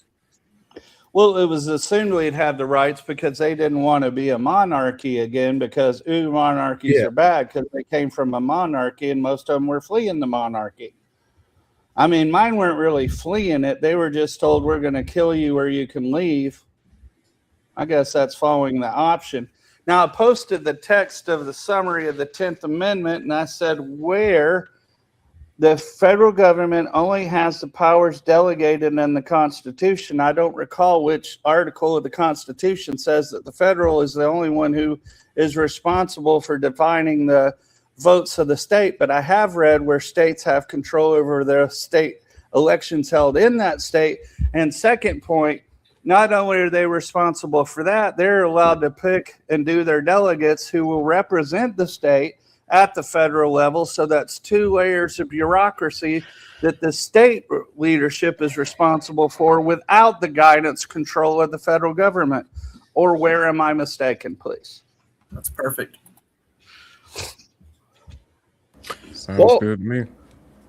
I don't really have an answer for that, and I'll be very transparent here. If I am to change my stance on the Save America Act, it's not because I don't feel non-citizens are a threat. I do think that's a big problem. It will be because Clay made a very good argument on it could possibly lead into going against the 24th Amendment. Now, I'm not at that point yet. I'm going to do more research after I get off this. Probably be about 30 minutes. Sure. But that's not. Yeah, non-citizens aren't going to be the reason I change my mind. It'll literally be because of the one argument, Clay, the one argument you brought. Yeah, and just to be clear on that too, there isn't a tax currently, right? And this is why I appreciate what Real Talk said, which is that it's a slippery slope. It creates a slippery slope because what it does is it presents a system where you actually have to present an identification. Now, that identification, of course, has to be stored if it is to be treated as some type of verification. Without the storage of data, there is no way to verify it. And because you need to verify it according to these backlogs, like Social Security goes with the Social Security, okay, you're the right person. Driver's license goes with the driver's license, all right, you're the right person, so on and so forth. Now we're talking about the 4th Amendment and the ability to be secure, which means that some type of storage has to happen. That's got to be paid for. Now you're getting into the 24th. And so may I ask a question first, Kraut? Yeah, go ahead. I'm getting all curious about the 4th Amendment and anybody relying on a Social Security number for identification when the cards used to say right on them not to be used for identification. Correct. And when Real Talk is talking about slippery slope, is there not a finer example of such a slippery slope? Yes. Especially when you go a finer example than the Social Security number. Well, no, you mentioned states' rights and slippery slopes. The Social Security card was commonly used for identification, even though it's not supposed to be used for identification. It became our primary identification for a number of our records. True. So I'm saying right there, the slippery slope arguments are real. They're examples of them being real. And if I may continue with another point, this is a really simple thing. The more power you give to the government, the more power they're never giving back. Correct. I'm ready to hear how that's not a true premise, because it happens, and it happens with every government. It's not a capitalism thing. It's not a communism thing. It's not a socialism thing. It's a humanism thing. And where you give power to individuals, they kind of like it. That's where I like Lord of the Flies as an example. And I agree. And okay, it probably won't go to that extent, But we've seen 1984 situations happen, at least within the lifetime of our parents. So slippery slopes are scary to me. They happen quick. I will say this. Well, damn, I just had it slipped out of my mind. Damn. I apologize. No, it literally was my fault. I should have said it earlier. I do not know what I was going to say. Isn't it interesting how the people that end up in charge are always the ones that would be those Lord of the Flies fucks? Always. Not people. This is what I was saying. How they're selected. That's what I was saying earlier. I would never let there's been not a presidential candidate in my lifetime that I'd let babysit my dog. These are horrible people. Why are they presented as the best, the brightest, and the best leadership of America? You know who should run for office? Because they think everybody else is fucking Woods. stupid. And apparently they are. Indeed, yeah. They like to be lied to. Yeah. Who's that motherfucker that played Mr. Bean? You guys do realize you can go right into Griffith Park in California and buy your Social Security card, your everything else that you damn well need, and it's quite the deal. And I will say that Arizona was once known as the identity theft capital of the state. One of them, yeah. Yeah. Wow, another border state. Who would have thunk it? So Clay, I got a question for you. Would you agree non-citizens is a threat to voter to voting in America? Would you say it is a threat? Are you asking me? Who are you asking? Are you asking? I'm asking Clay, but you can answer if you want. It's less of an actual voting problem and more of a districting problem. There really isn't enough of them that vote. Actually, I agree with Real Talk. You could maybe come up with a couple of immigrants that are going to go in and risk themselves to vote. But honestly, it's the same thing I say about the fucking the riots down south and the protests and stuff. There isn't no illegal immigrants in those. That's all that's all fucking liberal kids and shit. I know a lot of illegal immigrants and they keep their head down. They don't want attention. Doesn't make sense, right? Right. Yeah. It doesn't make sense. If they can get you to go to the store for them, they will, because they don't want to be seen. It's like being on the run from the police for a warrant. You don't go out into public. I've been on the run before, like 100%. Knowing that I'm going to jail. Tell me later. I wish I had your mindset, Clay. Yeah, when you violate, like if you've ever violated probation, you know the argument Ben's making. Okay, if you've ever violated a day, the first day of your violation, the second day of your violation, the 900th day of your violation, you are not going to the fucking store.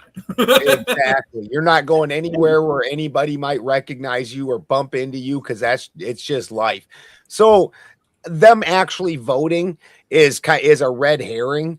But the thing that they do affect is when they change the districts. So they do take account of them in the censuses, and especially like more recently in California where they redistricted. It does affect that, but not so much on the actual voting. May I reply? No, Santa, you shut up. Yeah, I respond well to that. I'd like to point out, answer Kraut's question. Now, do I think that people who are not here legally registering to vote endangers that system in some way?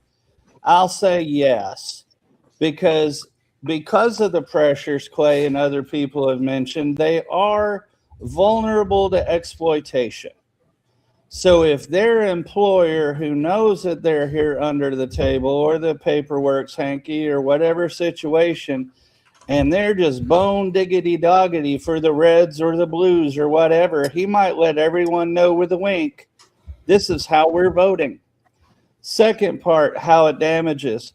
It damages because it does have to do with districting, because districting has to do with the number of people in a particular area. That's what the census is for. That's what all these other things are for. It's to identify how many people are where so they know how many representatives are needed to cover the state and particular areas in the state. The third way that I think it's bad doesn't even have to do with the illegal immigrants. It has to do with anybody down on their luck. And apparently it was LA. Somebody's already pled guilty to getting a bunch of people on the street. I saw her interview. She said it outright. She was going to get like $5 per person to get them to sign some paper. Now, apparently she was getting a couple of bucks, and the people who were homeless, they said, yeah, they gave me $2 to sign this sheet of paper. Now, I saw their direct interviews. It was anything. Did I freak out? No, I'm like, oh, well, that's human nature. People take advantage of people. So if those people out on the street want a couple of bucks, they might be willing to sign a paper that they don't see might hurt them. But if those people or enough people are signing those, then it does perturb the system. It messes up districting. And when we go back to it, okay, yes, it does. Santa, wouldn't that create They're a cause controlled. for federal to be able to come in and investigate the elections that are going on at the state level, which then the state has to turn over? I think I'm lagging, bro. Well, to kind I can't hear you. I'm sorry, it was lagging on my side. To kind of bounce off of what you said, Santa, is like I don't think it's that big of an issue. The way you kind of put it. I think you kind of left a lot of space in between those kind of statements that, you went from people signing people being paid to sign a piece of paper, but there's a lot of steps in between that, from the registration to actually voting or even mail-in. So what did they sign? That's what I'm wondering. Exactly. What did they sign? It's easy to Google and see what the lady pled guilty to for, having them sign documents for money. I mean, it's not a secret. The question is, what are those documents? And those people weren't illegal aliens. I understand that, but what were those documents? Right. I'm saying it's a news article. There's a number of different things that aren't necessarily one thing that are being talked about here right now.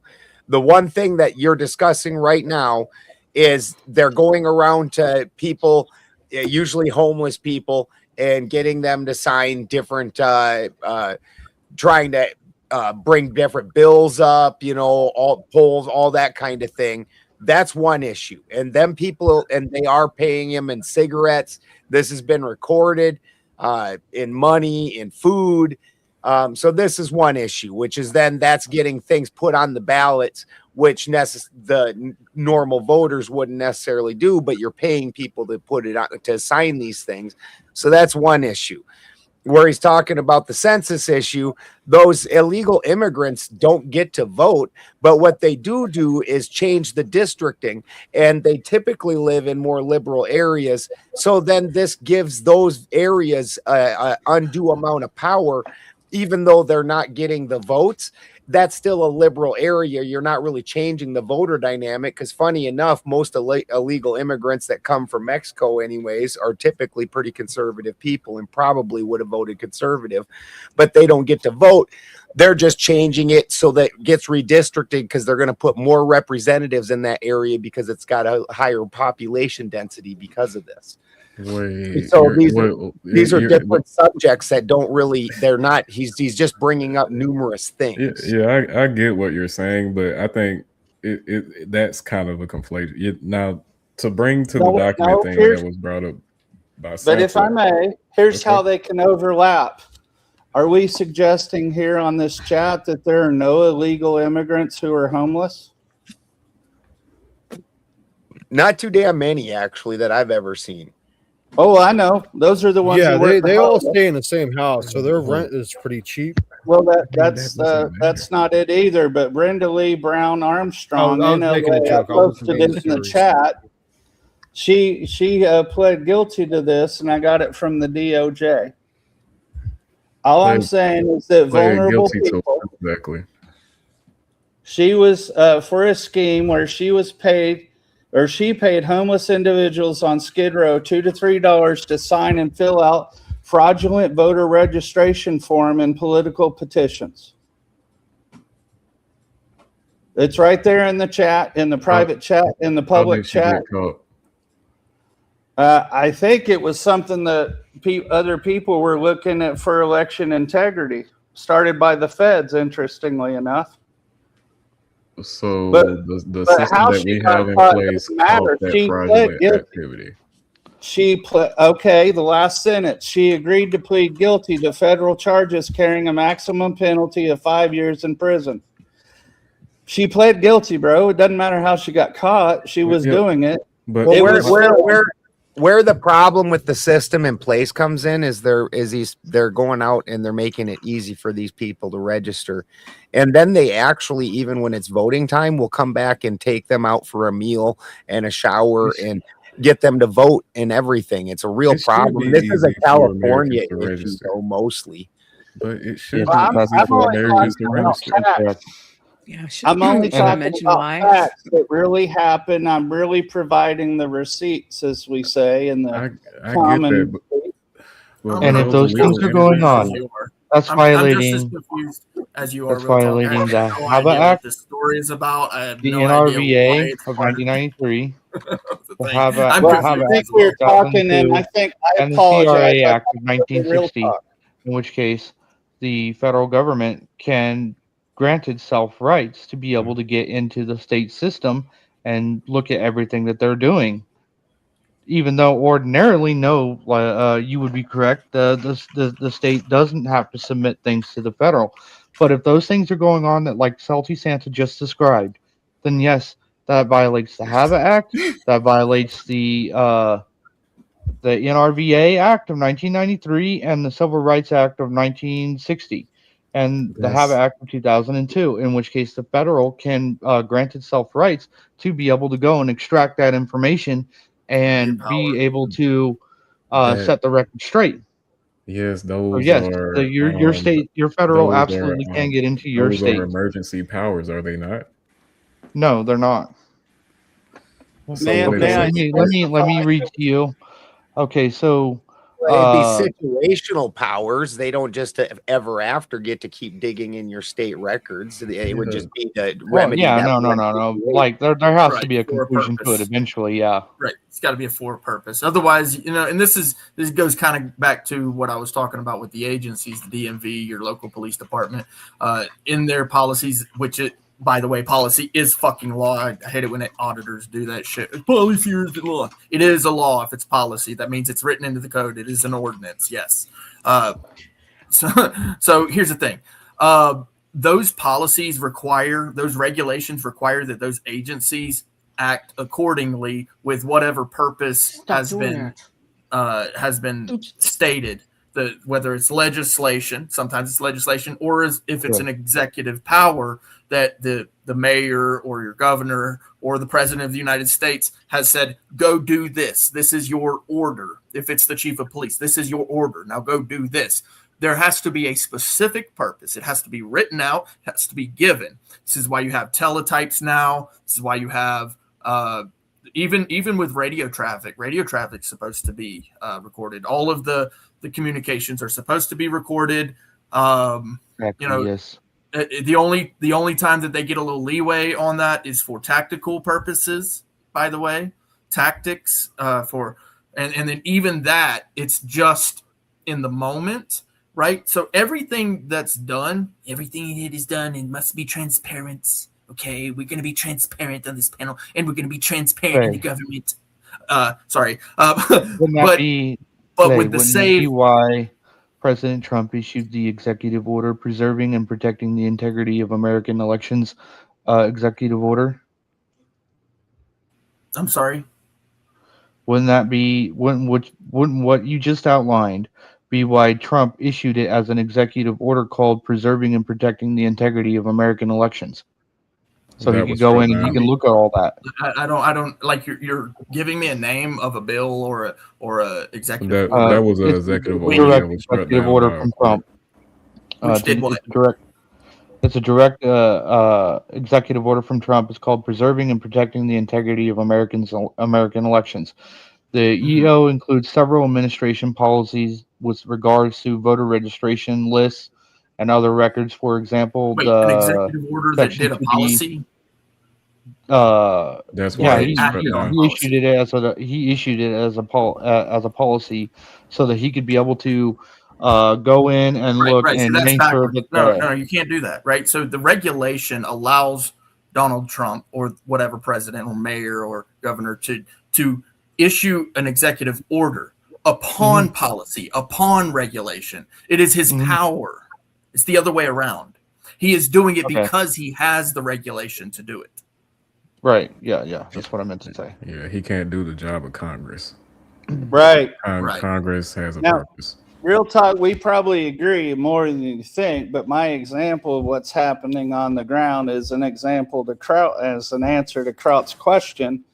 Am I concerned that it could be? Yeah, I just said how it is. Here's an example. Kraut? No, I'm not calling Kraut out, but he asked if he. Are you calling him Kraut? Kraut. Kraut. Crout. That's what his little name. He does look like a fucking fat-faced trout, but we'll leave that alone. A crouching trout. I've already been called fat and something else in the last few days. I'm talking to Mr. Ben, you're in a wheelchair, so you're not exactly getting the exercise the average man needs, brother. Jeez, don't be fat shaming me. I got 3 kids. I'm allowed to. Hey, I wasn't fat. You didn't burn them. You didn't burn them. Yeah. It's called sympathy weight. Go ahead, Nova Star. I said dad bods are in, gentlemen. You guys do understand, like in 2025 in Anacrime, we call it Anacrime, but it's called Anaheim. Okay, that's the real name. They had more than 200,000 ballots have been rejected for signature. Problem since 2020, direct quotes. Thank you for that part, Spittle. But the other part is that in the OC, they had a 3-1 denial due to illegal immigrants voting in the last city's votes before the midterms.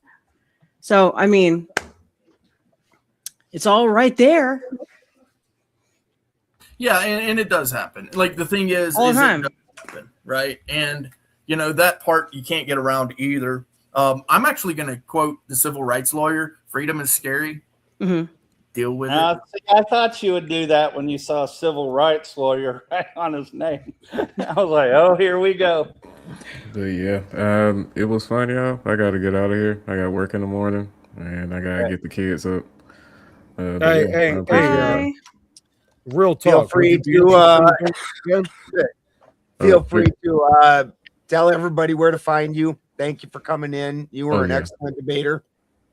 Oh yeah. Sarah Tomato said to make sure to pass on her information to set you up for debates over on her channel too. Okay. Sarah Tomato's great. Okay, awesome. Yeah, I'm still kind of new to this debate thing. I'm usually reacting to different things on my YouTube channel, but I appreciate the compliment. You did fine to me, man. You did fine to me. Yeah, make sure you get over to Sarah. Okay. Definitely. Thanks for coming in. Make sure you like, share, subscribe over on Spin City News and the Benjamin Balderson channel. And again, I appreciate you coming in. Yeah, and you can finish your final thought. I apologize. Oh, no problem. I appreciate y'all for giving me this opportunity. I'm just kind of making the round, seeing what the debate spaces are right now, since I'm still kind of new. And I appreciate this opportunity. If there's anybody out there watching, you can find me at Real Talk Politics TV, the @ symbol before real. And I appreciate y'all. Thank y'all for this interesting conversation. No problem. Thank you, sir. Thank you for coming in. Thank you, brother, man. And the floor is back to you, gentlemen and hold on, because lady. I'm going to get off too. So I don't really have a closing statement because I already did that. Oh, you little fucking bitch. No opening statement, no closing statement, no final statement. Boy, you ain't putting up no fucking argument. Hold up. I gave my closing statement. And it was 1v1. I'm not fixing to do 2 closing statements, so I'm just going to say 2 things that aren't closing statements. Clay, I hear what you're saying. Most of what you're saying is speculation, though. There's an argument to be had about the 24th Amendment, though. That's a really good argument. And Boulder, to your point, I appreciate that, bro. I mean, you're like 100, so you have a lot of experience and knowledge that I generally do take to heart. And Spin, thanks for having me. I hope to do this again. It went a lot fucking better compared to my first and last 1v1. But yeah, everybody have a good night. All right, sauerkraut, trout face. Thanks, brother. Right on, trout. Yep. I do have a bad accent, don't I? You have a horrible. You also have pillow arms, but we weren't mentioning all that. Yeah, that's okay. It's almost it's so atrocious. We thought you were Mexican. If I was Mexican, I wouldn't deny it. I only didn't marry Mexican because I didn't want to gain more weight. I love Mexican food. Well, gentlemen, the StreamYard link is in the chat. If anybody'd like to come up and talk, we will open it up to a grab bag topic, or we can stay on this topic. That's fine. Here while I'm doing I don't think there's really anybody holding to it. Maybe like grabbing your shit, picking up the cardboard. Oh, just to kind of close. Well, you know, there is a lady on the panel. She does have a topic. We will change it at her request. Go ahead, Clay. At the moment, I do not, but I'll think about it. Think, damn it, think. No, go ahead, Clay. I'll try. While you're contemplating, not constipating. Yes, really. Yes. I just want to close on that topic, particularly with, like I said, I could get down with voter ID if you could get past the 24th and the 4th. Other than that, like the rest of it is what anecdotal. Really, ultimately, the Constitution more or less forbids it, right? Because essentially your anonymity, your Fourth Amendment's supposed to protect your anonymity and that sort of thing.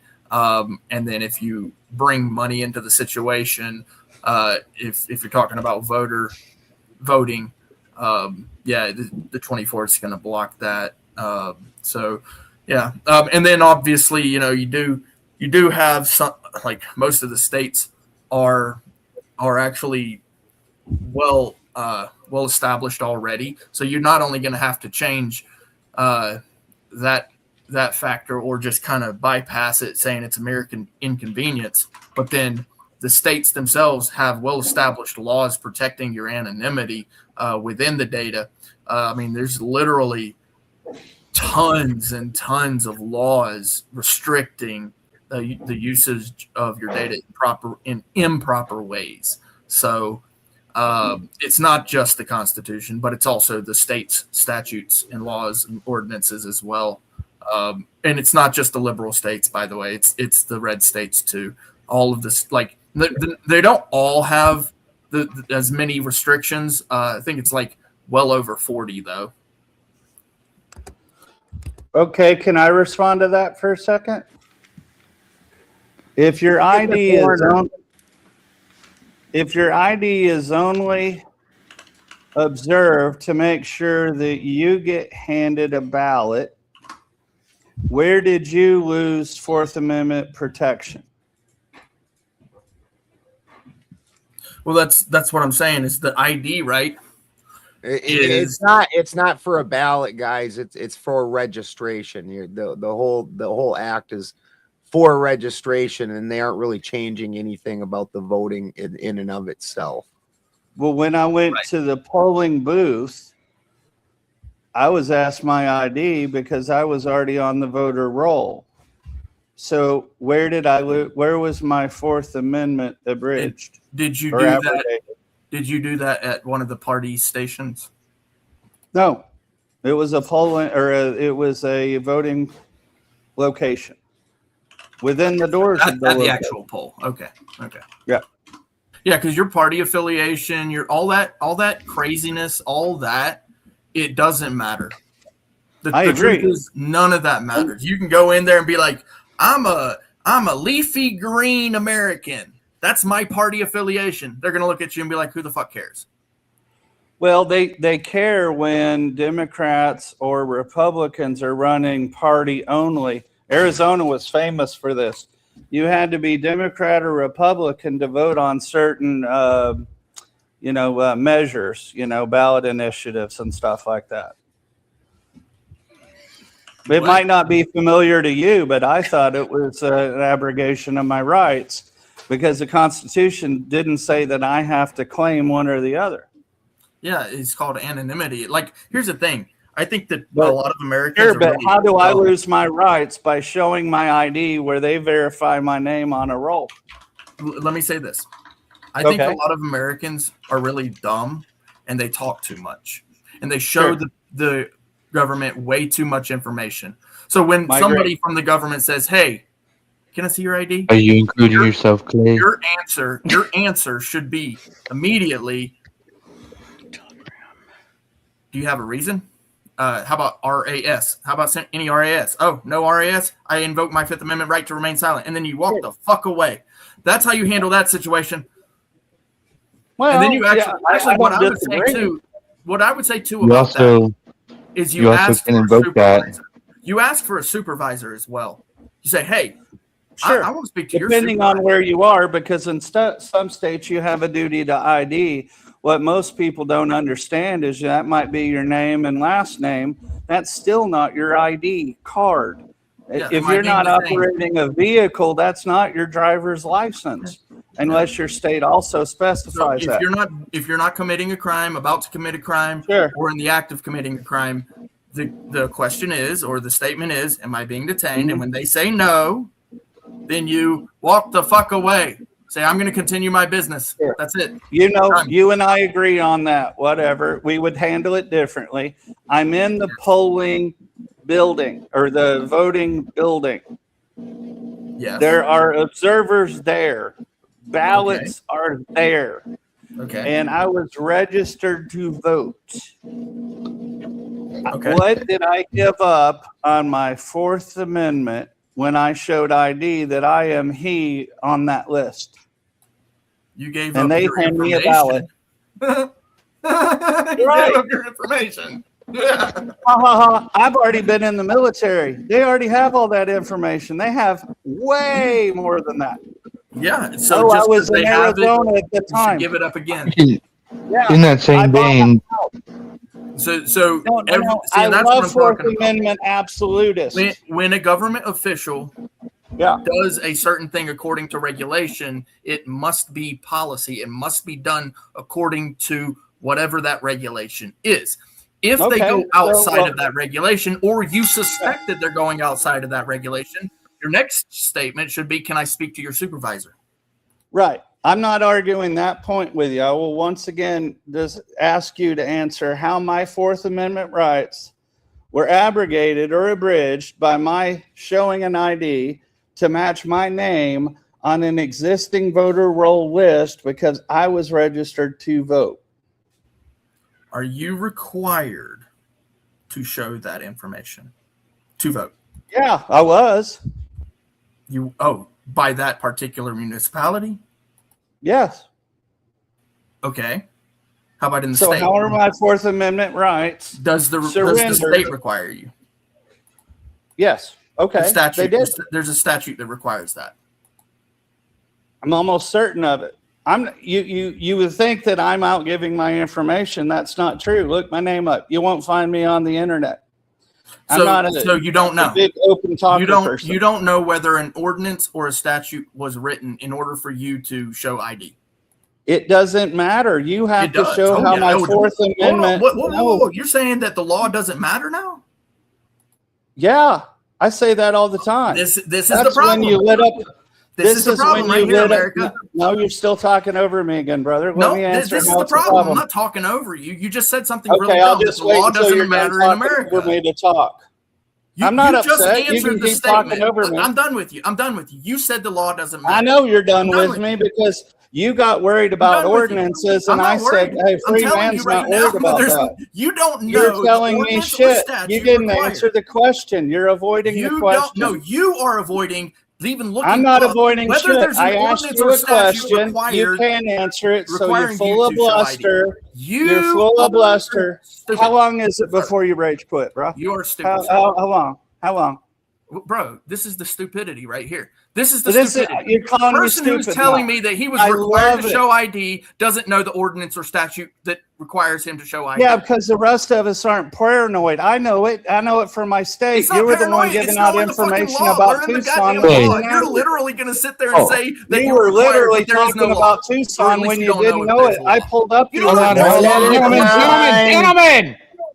One at a time. You don't know if there's maybe a law. no, maybe It's I can that help simple. Santa out here just a little bit. In that If same it's vein, a law, I'll accept it. Clay. But I you asked a don't know. question. I asked a question. You changed the subject to whether or It's not not a- I was an it's idiot not a because change of I don't subject. know What are you 20 talking years about? ago. It's not a change of subject. It's very simple. You are stupid, sir. I asked you how that took away any of my Fourth Amendment rights when I've already You don't registered, know. served in the You don't military, even and bought know. a house. They knew You right don't where I even was. know. You don't even know. But you're clearly showing what you're city? ignorant What for city? not What knowing what military what regis- city? See, What you just talked municipality? right What over me. county? Go I'll ahead. look it up for you. Since you are so fucking lazy, I will do it for you. What municipality? What county? What state? I could say the same when you gave advice for See, what this is a Tucson fucking laws retard were, right and you were I'm incorrect. The asking you. deputy I'll look doesn't it up have for to you. I'll envision, look it up. apprehend, I or have no otherwise. problem on, looking hold it up, on. Santa. You won't Hold look on. it up. Mercy, I'll look it up. boys. I'll Mercy. go one One at a time. I'm gonna get my whip out. Control Don't your make me get my puppy. whip Hold on. out. Nova Star. Clay, I'm gonna get my Nova whip out. Star. Did you come up with a different subject yet? No. Yeah, let's just avoid it. Ad hominem attacks when somebody you don't have disagrees to avoid with it. your Look dogma, it up, bro. dude. Or tell me I what know you offered to municipality. look it up. You're Of what scared to value tell me is what that? hold on, municipality. Santa. Maybe I You're can help you out afraid. here. You know that In you're that wrong. same vein. Stop You being a knew the retard. Tell me what municipality in municipality. Tucson, and you didn't look that up. Okay, Tucson. I'm gonna look this up for you, Santa. No, All right, hold on, Clay. when you were given advice about what a First Amendment or Fourth Amendment auditor should do, you gave out bad information for that municipality. So apparently you don't care either, or you're too lazy. Which argument against me would you like to accept? In that same vein, you know my what you God. need to go into a voter poll booth, right? So couldn't you just make the fucking decision to not vote and keep your information to yourself? Yeah, when I did that, the same people were all arguing about how I was a loser for not voting because it's pointless to do that and except for local elections. Yeah, I know. I hate that shit too, Santa. I know it's the argument both ways, whatever suits whatever somebody's feels are. Now, Yeah. Clay and I like each other, but you don't get to call me names because I did something you didn't, or that I didn't do something you think you would. If I you're didn't- ready to go a registration vote booth, you're already consenting to giving out that information to begin with. Exactly. I want to know how that was misused and it took away my Fourth Amendment when I already surrendered it. Just like a criminal surrenders their right to freedom when they do something they know is against the law. Exactly. Yeah, I agree with that, Santa. Okay. So if you So where's the you've argument? already given out your consent and you can make the choice to not go vote and keep and retain your information unto yourself, Sure. you're already giving out the consent to that information because that's what they're asking. It's just like going to Walmart and buying a product, right? You go to Walmart, you scan your credit card, the machine takes your information, it says you can walk the fuck out of here with whatever you want now. It's the same concept. So you're already giving out that info. You're already consenting to that information being given out. Sure. And that was 20 years ago, Clay. Go ahead and look through the archives of what it was 20 years ago, and that would be Mesa, Arizona, if you like. But they already knew that because when I purchased a house, all the paperwork had my address. That's how they knew which polling and voting place for me to go to. I wasn't trying to live as a gray man. I didn't tell you I was living as a gray man. So you want to live as a gray man, cool, but you don't get to push that on everybody else. Yeah, that's true. Yeah, go ahead. Yeah, Chat GPT, go for it. I'm just telling you, I don't know what it was. I don't just 20 years guess ago. at it. Yeah, I look shit up. I don't just guess at it, rant man. Yeah, just like you did for Tucson when you said the deputy had to observe the infraction or the misdemeanor to charge it, which is not what the law is. That is the law. That is the law. What are you talking about? We literally looked at that, retard. You look Holy stuff shit. up. Oh, and I'm the Holy shit, what a retard. retard. You're just Go gonna ahead and look it up, Clay. Look it up on here so we can watch your little face melt. Look, you just Look came it up here up. so that I you could try to did. yell at me, I bro. This is posted it. literally all you came up here for. No, You do it isn't. You do it every fucking time. Now bro. you know what I'm thinking. Bro, it's I great. love this. Hey, how many times can you say Clay? I will know bet you love me. $100 I know you love with me.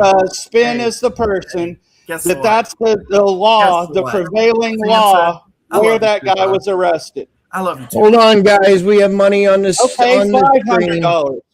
Hold on, money on the screen. Yeah, $500 is a lot.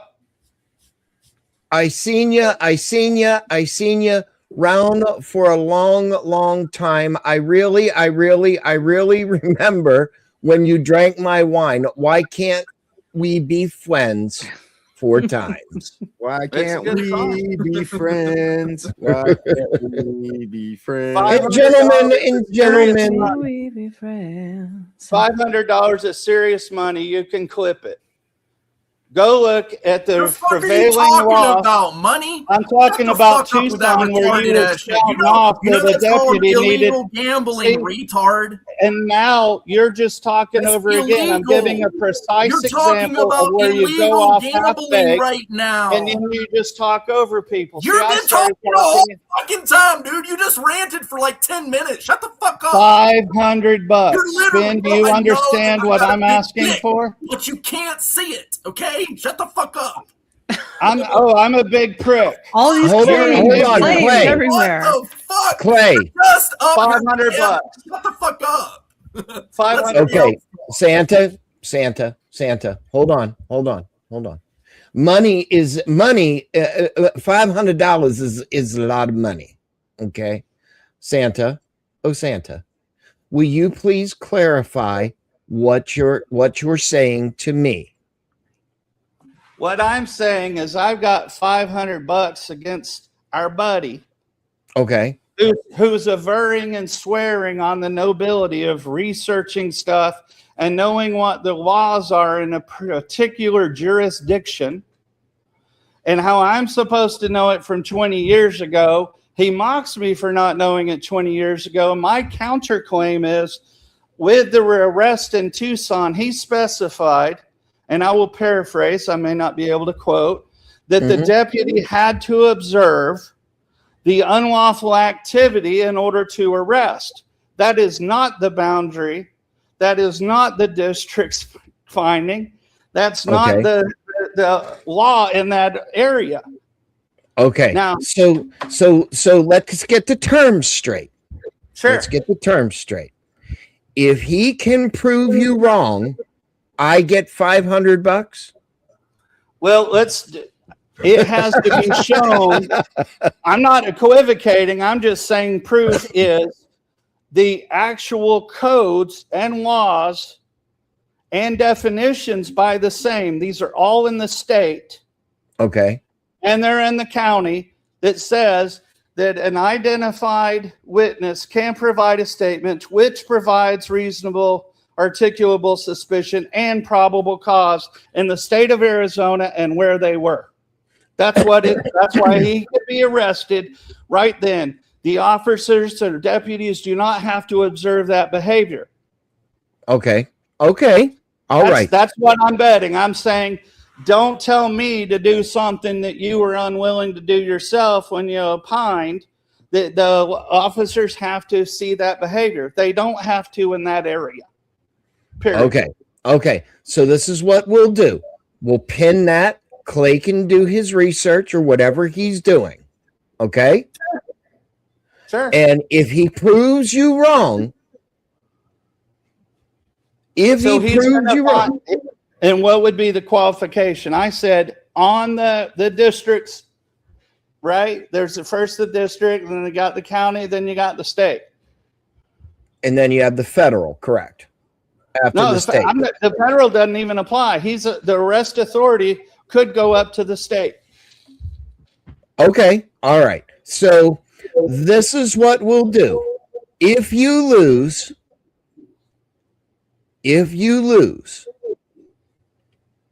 you know how to do what you need to do.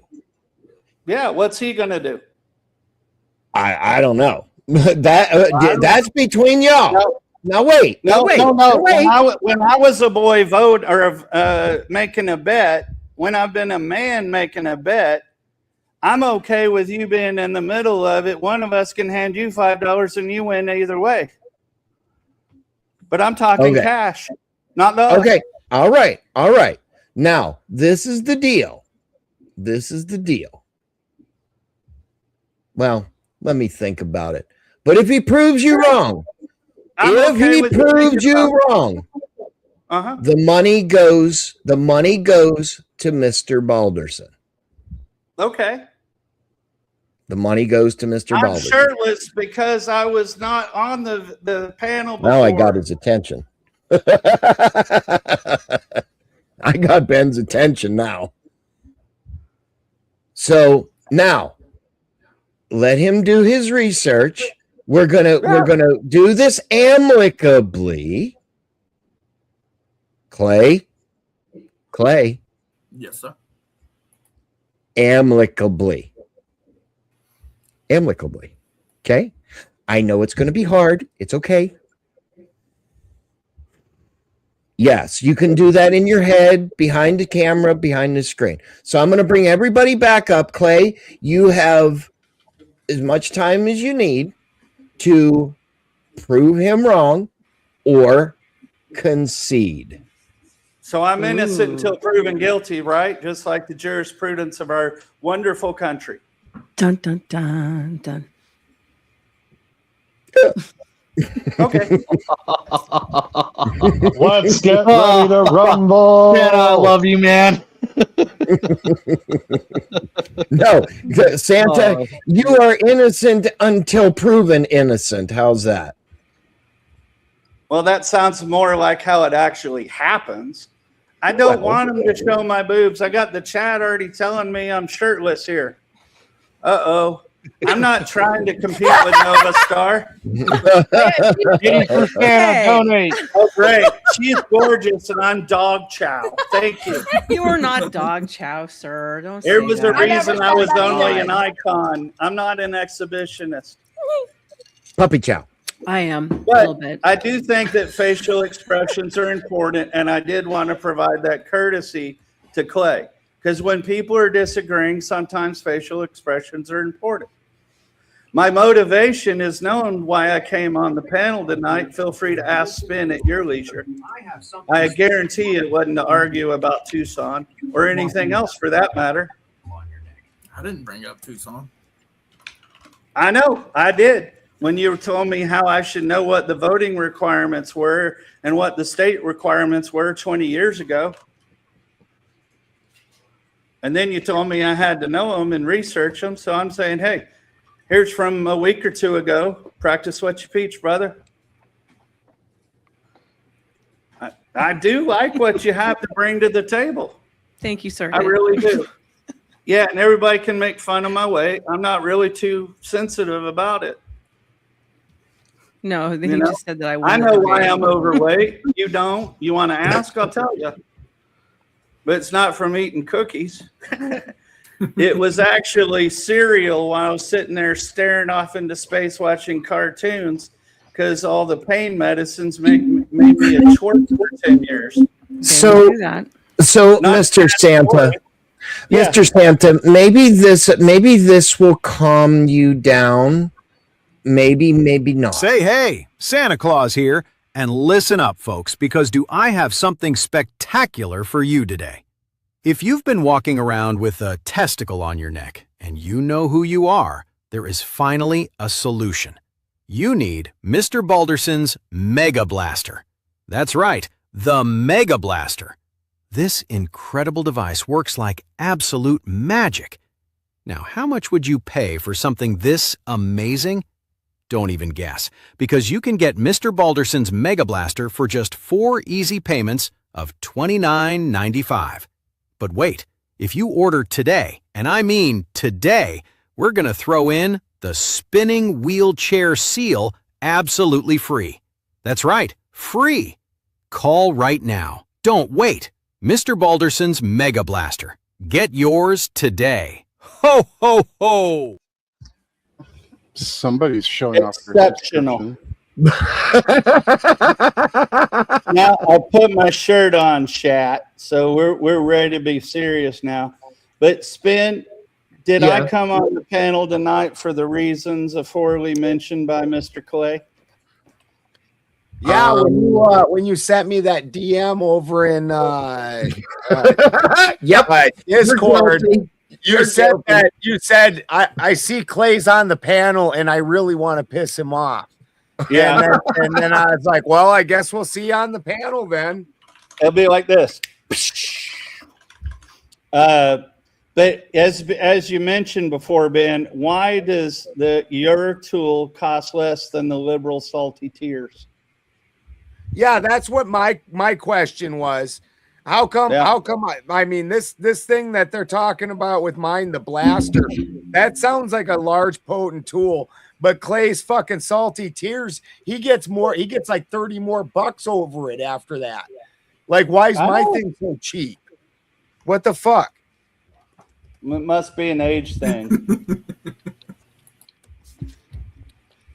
Now, see, right now I'm in a fine mood. On North Polar. Just don't blow smoke up in the air and call it macaroni or however those weird little state things go. There you go. Hey! Oh man, I meant Balder. You got something against Yankee Doodle? Oh my God! What is that? that? That's what I was trying to remember. I got these terrible balls on my chin. You help me out, Balderson? That's a Balchinian. You need 2 master blasters. That's a Balchinian Nova Star. We have scissors for that. I actually knew who that was. What's up, El Perro? What's up, Perro? What you doing, man? Perfect timing. Loved it. Yeah. We're just being peaceful up here, brother. How are you? Playing poker in the background, beating the shit out of them. Well, I'm playing poker too with $500. Did you hear? Oh yeah? Yeah, I wonder if I should be helpful and friendly and put the Arizona statute that I'm referring to in the chat. Now, don't take it bad. We already made the bet, so there's nothing but fun and games from now because we're going to do this amicably. That's what Spin made us swear to. I believe there's a copy for it if you'd like to refer to it. Amicably means we'll be friendly. Even though I'm right and you have the innate ability to filibuster, to try to state that something happened that didn't happen. I think you can just call it filibuster. Clay, I know you ain't complaining about someone filibustering. I don't gamble ever. Oh, it's just not something I do. So you won't find a single place on any one of these panels, anywhere in public, anywhere in private, where you'll see gambling. How do you like your maybe the name? penny slots when I went out to Vegas. I literally called it a bet. I didn't wimp away from that. I don't gamble. But even though I'm right, I will tell you I don't gamble. We'll call it a charitable donation. Would you feel better about that? No. Because I'm just asking you to put your money where your mouth was. I'll accept bragging rights if I post it in the chat and everybody can read it for themselves. Peer pressure is dog shit. How about you? I know it's called integrity. It hurts sometimes. It's not integrity. It's dog shit. So when I show in the chat that you're ridiculous about what you were saying about Tucson, what do you do then? Why If you need dog shit, I'm sure Benjamin Balderson can scrounge him up for you. If you want to pay Ben, that's fine. If you want to waddle away from your word that you already Ben, look, dude, I haven't talked, bro. You literally just filibustering. You literally have been talking for the past 30 minutes now. No, you've been talking mostly for the last. What? What a fucking retard. Holy shit. I know. You I'm want a to talk retard. about now. amicable? Oh my God, Okay. You made a fuck bet and you that. backed out Fuck of it. that. Now the Fuck feels. that. Now Because the you're a coping. retard. Maybe you're just crazy. Maybe you're I not know, retarded. but you like to Maybe check you're out just all crazy. the laws where you are. Maybe you're before you open your legitimately pie crazy, hole. right? You know, they Yeah, have. maybe I am. I've been called a lot of things, but you're basing your identity on checking these things. Protect me for not knowing the voter registration. Why are you talking to me? Why don't you talk to somebody else, dude? Because you're wrong. Am I the only person on this fucking panel now? Holy But shit. the only person who said to me I was an idiot for not knowing Hi, it, Santa. I asked you. Hi, Santa. How you doing there, I bud? Bye, asked Santa. you- You're a right. retard. Bye, Santa. I asked you how You're my being a Fourth fucking Amendment retard. rights All were right, man. violated. Thank you. Thank you, I Sven. asked you I how can't my do the Fourth retard. Amendment rights Bye. were violated. This is retarded. Murphy This guy is must be literally in Like, the he's just talking to you retardedly yelling because at you me provoked for him. nothing. Because he's a retard. He's a fucking Because you retard. can't answer it. Either he's a 'Cause you're wrong retard or again. he's crazy. But I can't do the Oh, retard okay. of the motherfucker who just sits there and goes, Clay, you're wrong. Clay, you're wrong. Clay, you're wrong. Dude, I'm not going to do that. Why the fuck are you even here? Well, Why are you here? I was You want asked. to talk about voter ID? I did. Do you have any other topic? Are you having the authority now Bye, to suspend Santa. me Bye, from the panel? Santa. Bye. Yeah. Bye, retard. I know, rage quit. Fucking retard. Do I you know. have anything else to say than Name Clay, you're calling. wrong? Clay, Do you shut the have fuck anything? up, dude. Anything? Nova. There's like up. 40 fucking Nova, people do in you the have chat. a new on the subject panel, yet, okay? Nova? I had Jesus a Christ. I could suggest Spittle helped me with this one. Change the subject to fake food Please products. suggest it, Nova. Fake food Please products, and they are suggest having it. issues with it being imported via China, mainly China. You got it. Come on, Donald Trump, say China for me. China. They got rice of plastics, noodles That from sounded sand and more Norwegian. pervy than fucking Donald Trump. It did a little bit. It did. Well, tasty that's stuff. Because their culture, in their culture, they have a saying: if you can cheat, cheat. Metals, shrimp with MAGA metals and chemicals. Yeah, wow, that's pretty bad. So if you guys want to take a look, see at that, let me know. Repeat your prompt. Here, I'm gonna post it in the back. Fake foods, not just Coming imported from China, full of metals, plastics, all kinds of crap is in there. Here, I'll put it in the back right here. The food that we're importing from China is full Yeah. of metals and Yeah, it's fake food. Fake food other products. other good things. Mm-hmm. I would not buy anything from mainland China. So did I win the I bet can yet? help it. I'm getting you the citations.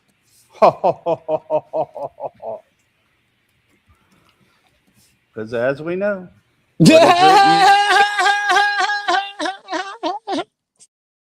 Crouch just gave a dono. Read this. Put it up. Or I'm going to read it. You No, want me to read it? Spin. You can't use Joe Cool on me like that. That's rude.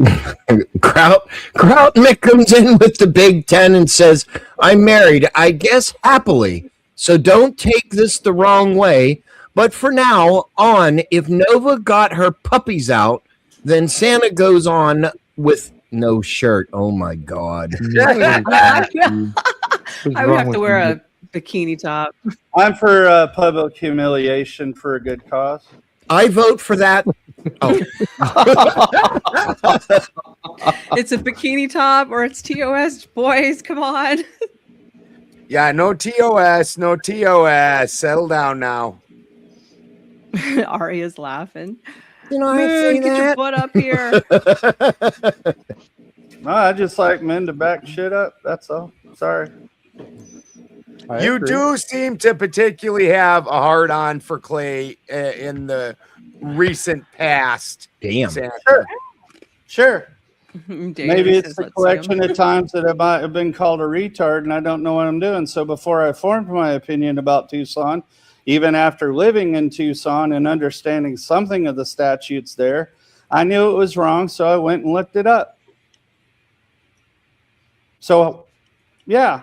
Do I get a hard on for being called stupid and ignorant and whatever else for not knowing a statute from 20 years ago? Okay. Doesn't really bother me. I just get tired when we put out information that's easy to verify. I'm just stating when he accuses you of coming on the panel with a purpose, I can't necessarily say that he doesn't seem to have at least some accuracy saying that you're coming on the panel with a hard on for him. Okay. It's not quite as innocent as what you're making it out. Like, yes, you might not have came to argue that specific subject, but you're definitely kind of looking for Clay to make a misstep so you can jump on it. So I would sit back without my shirt on, chilling out, and then what happens, Spin? You get a hard on. No, tell me what happened. So please share our confident communication about why I came on. Because you had a hard on for Clay and you wanted, and I needed some more lefty stuff. No, you asked me to come on, and I did ask him to come on. Yes, I just said it. And I only held the conversation to Real ID. And then I gave what I did, and I was jumped. I gave what I did, and then I was jumped. I asked you what the Fourth Amendment did I surrender, and I think it was Toasty or For the Win who accurately said, once I've registered, I've already surrendered that information. And you said, what was the state law? I said, it doesn't matter. I already surrendered it. So me answering a question is you getting jumped now? Is that how that works? A question that you asked, by the way. Why don't you play back the tape? Because you started calling me names. Is that how you answer questions to other people? Sometimes. Maybe. Yeah. Let me tell you, Santa, I've known Clay a while. Sure. Sometimes those retarded things come out of his mouth. And he calls people retards. Do I seem particularly offended? Not really. I'm not much offended at all. Well, at least you can tell Mrs. Claus that the downstairs equipment still works. And it does. And it does. 500 you know, the elf really does not need to hear that the junk in the trunk works. Okay. That's a strange reply, dear. Oh my goodness, what just happened? What is Get him, Elf. Get him, Elf. Now, so, okay. Well, we'll just make allotments. So I'm not a part of this community then, right? I'm not feeling tears. Okay, this is logic. We have to change the conversation because we don't want to have the argument. Okay, that's cool. Well, we're changing the conversation because in the last week we've had a real fucking streak of, and you've both been involved in it a couple times, of fucking spurging out and then ending the fucking show. And as my fucking show and Spin show, we would rather that not happen again this fucking week. So if that's cool with you, I'm going to try and move on to another fucking subject. Is that cool? Yeah, well, what's cool with me is I was involved in one of them. Again, like I just pointed out. So I would like to avoid another one. Okay. So let's pick presented the law. I presented the law in there. The chat people can do what they will. But a lot of the spurging coming from both directions are all, and I'm hearing what you're saying. I'm respecting what you're saying. I agree, Howard. Once again, I don't know what's in the air, whether fucking Mars is in retrograde with fucking Gatorade and it's Uranus. I don't know what the fuck is going on. But people are real man periods. Lots of man periods. Lots of man periods. Listen. Let me tell you what it is. Let me tell you. And pick a fucking subject. The subject is we're doing the FDA one, right? Right. All right, let's do the FDA one. I'm fine with that. Are you okay with that, everybody? Santa, are you okay with it? Not even about it. It's your channel. I respect your channel. Clay, are you good?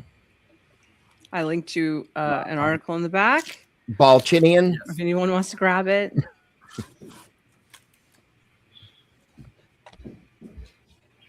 Okay, seems like everybody's good. Wow. Go ahead, Nova. You can read some of that article. Okay. And we will change the topic. Santa, take your nose spray. Some nose candy? What? I didn't say that. Did I say that? I'm chill. That's that when I'm styling and profiling.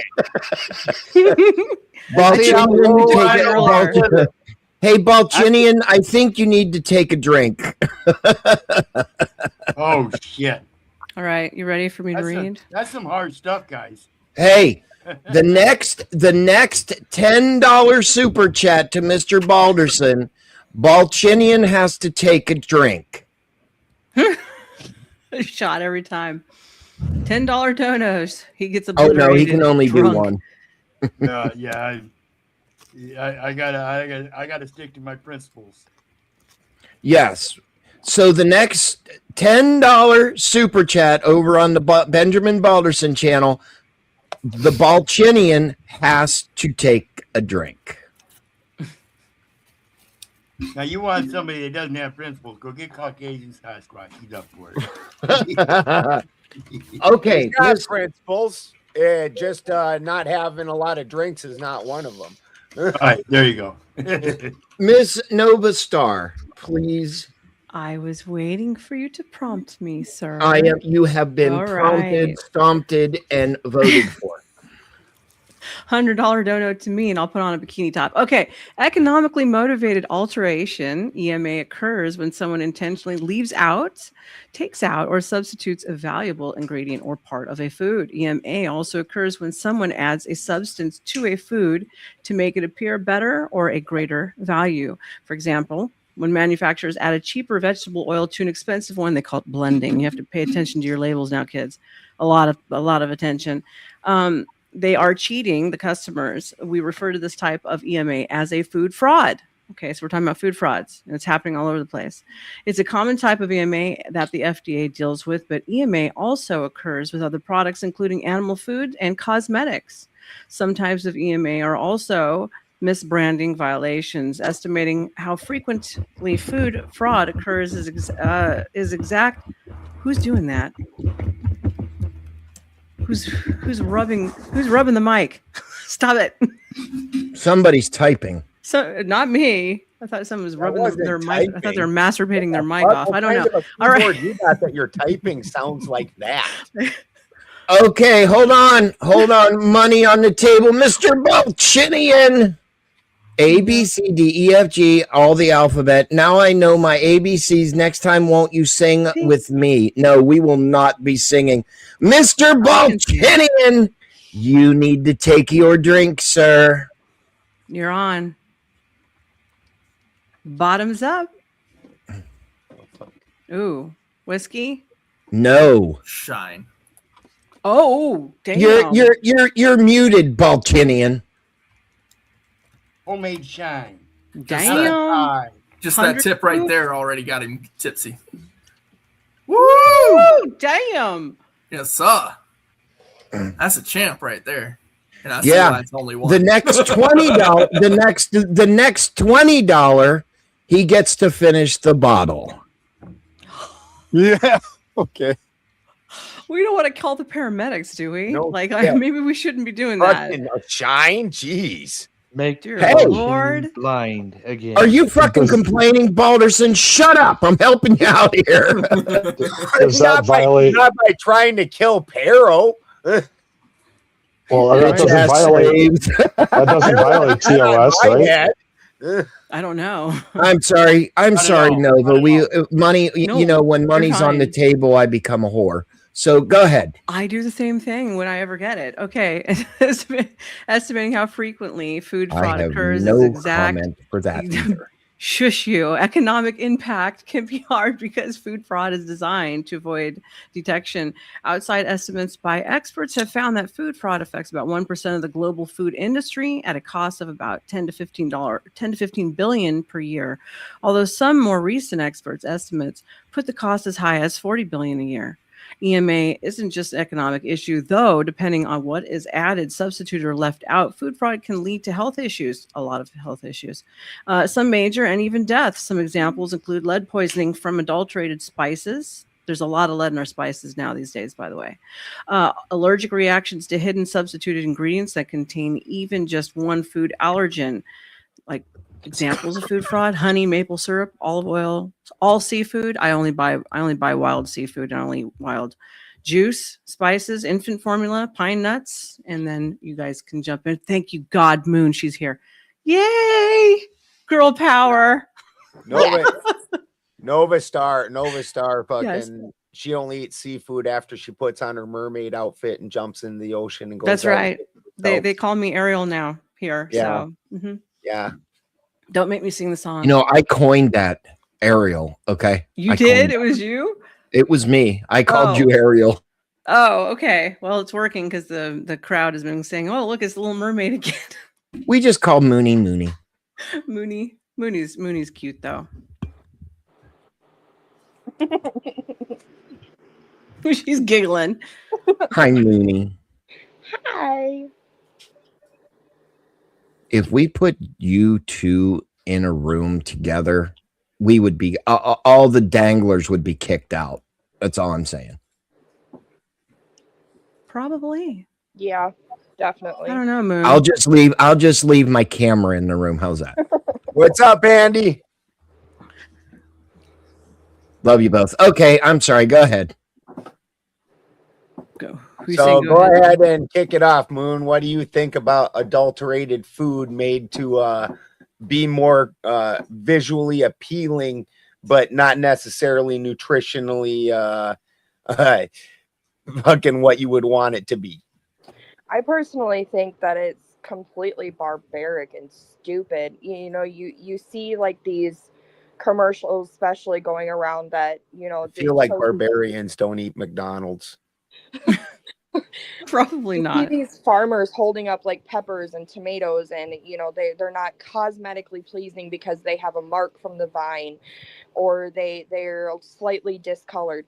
I would rather eat that than a pepper that looks perfect and it looks lab grown. Mm-hmm.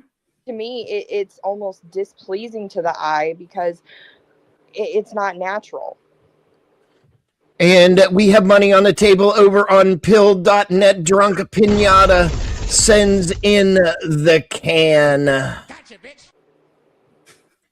Thank you very much, Drunk Pinata. Let's get support. Ben to spurg off on this one. Ben, isn't the normal conventional seeds already GMO'd? Depending, that is horribly annoying. Depending on especially the bitch thing, fucking depending on what kind of food we're talking about, the GMO in some of them has taken over more heavily than in others. What you find more in your like vegetables and things like that, rather than a GMO, what we have is extreme selectiveness. So like you take tomatoes, there's certain tomatoes that produce heavily and they're very commercially viable, and so you don't you don't see anything else. Where like currently out in my garden, I have pink tie-dye tomatoes, I have pineapple tomatoes, I have black beauty tomatoes, I have purple cherry tomatoes, red, yellow, fucking cherry tomatoes. You know, I've got atomic grape tomatoes. Like, so while these aren't necessarily commercially viable, they're much more nutritionally dense, especially if you're doing it in a live soil. And you're going to get the more what they call a heritage breed involved in that. Where you get GMOs heavily is in the grains. Pretty much all grains have been GMO'd to fuck. Wheat, especially, it started out with wheat and corn. And actually, it wasn't Monsanto that started it. Everybody thinks it's Monsanto, but it was a company called DeKalb. And DeKalb went around and basically before those GMO seeds, what would happen is you would have to hire a team of guys to go in, and every quarter of land, which is 40 acres, you'd spend half a day to a day going and weeding that thing and then moving over to the next one. Where with these DeKalb seeds, you could have one farmer, he could hop in his sprayer, drive down the field in half an hour and go hit the next field. And because those seeds would survive the glyphosate and nothing else would, he was able to do the job that it was taking him 8, guys to do before that. And you weren't even getting a quarter of the work done. So everything we're talking about in this is commercial viability. And commercial viability does not mean nutritionally dense or healthy. Hey Ben, take a look at the back chat real quick. And a lot of your states are going to have what's known as seed farms, where you can find all these seeds for all the different plants, herbs, spices, stuff. Yeah, like you want heritage seeds is what you're looking for, and understand that there's so many things that taste better, and the GMOs. Just like Nova was talking about, they're doing a lot of play with words. Like Toasty was sending a video earlier, and they were trying to deny the modified chickens. And absolutely, there's chickens that inside 6 months, they're the biggest chickens on your fucking farm. And then within 6 months later, they're dead. And you are what you eat. We used to know that. That used to be like a thing they would play on commercials when we were kids. And when everything you stick in your body is processed non-food garbage that's not nutritionally dense. I have 8 grandkids and I'm over 50 and I still run around fucking off-grid farming. I'm pretty wicked healthy. And I eat at home food. I grow as much of my food as I can as possible. Christy, all those tomatoes and stuff, and we grow peppers and all these other things. And then Christy makes it into different sauces and we can that up for the year. The grocery store is only selling you commercially viable food for the most part. True. When's the last time you got an orange with a seed in it? So I don't think I've ever had an orange with a seed in Pero. Of course, that's also all still different than what Nova's original point is, where they're taking and like injecting meat in order to make it stay that nice pink color and doing things like that. So this meat that would have looked pretty rotten by the time you got around to buying it, because it's still visually appealing, people buy that shit up. And it's absolutely amazing how garbage the food that people are eating these days. And it's all because of visual appeal. People are stuck on visual appeal. In the markets that I deal in for my work and shit, it's absolutely insane how much. And we all know this. Anybody that's worked in retail or anything else, you can take a killer product and put it in a shitty packaging, and you can take a shitty product and put it in killer packaging, and that shitty product will sell out all the time, and almost nobody will buy that other product, and they'll rave about it. They'll be like, "This product's so much better," and the bottle's just ugly, and people like, "I don't like ugly bottle." Yeah. Like good products that you put on your skin, but if it doesn't smell good, it doesn't smell as good as it should, so I don't want to put this on. I had to deal with that all the time when I worked in a beauty supply store. It drove me out of my mind.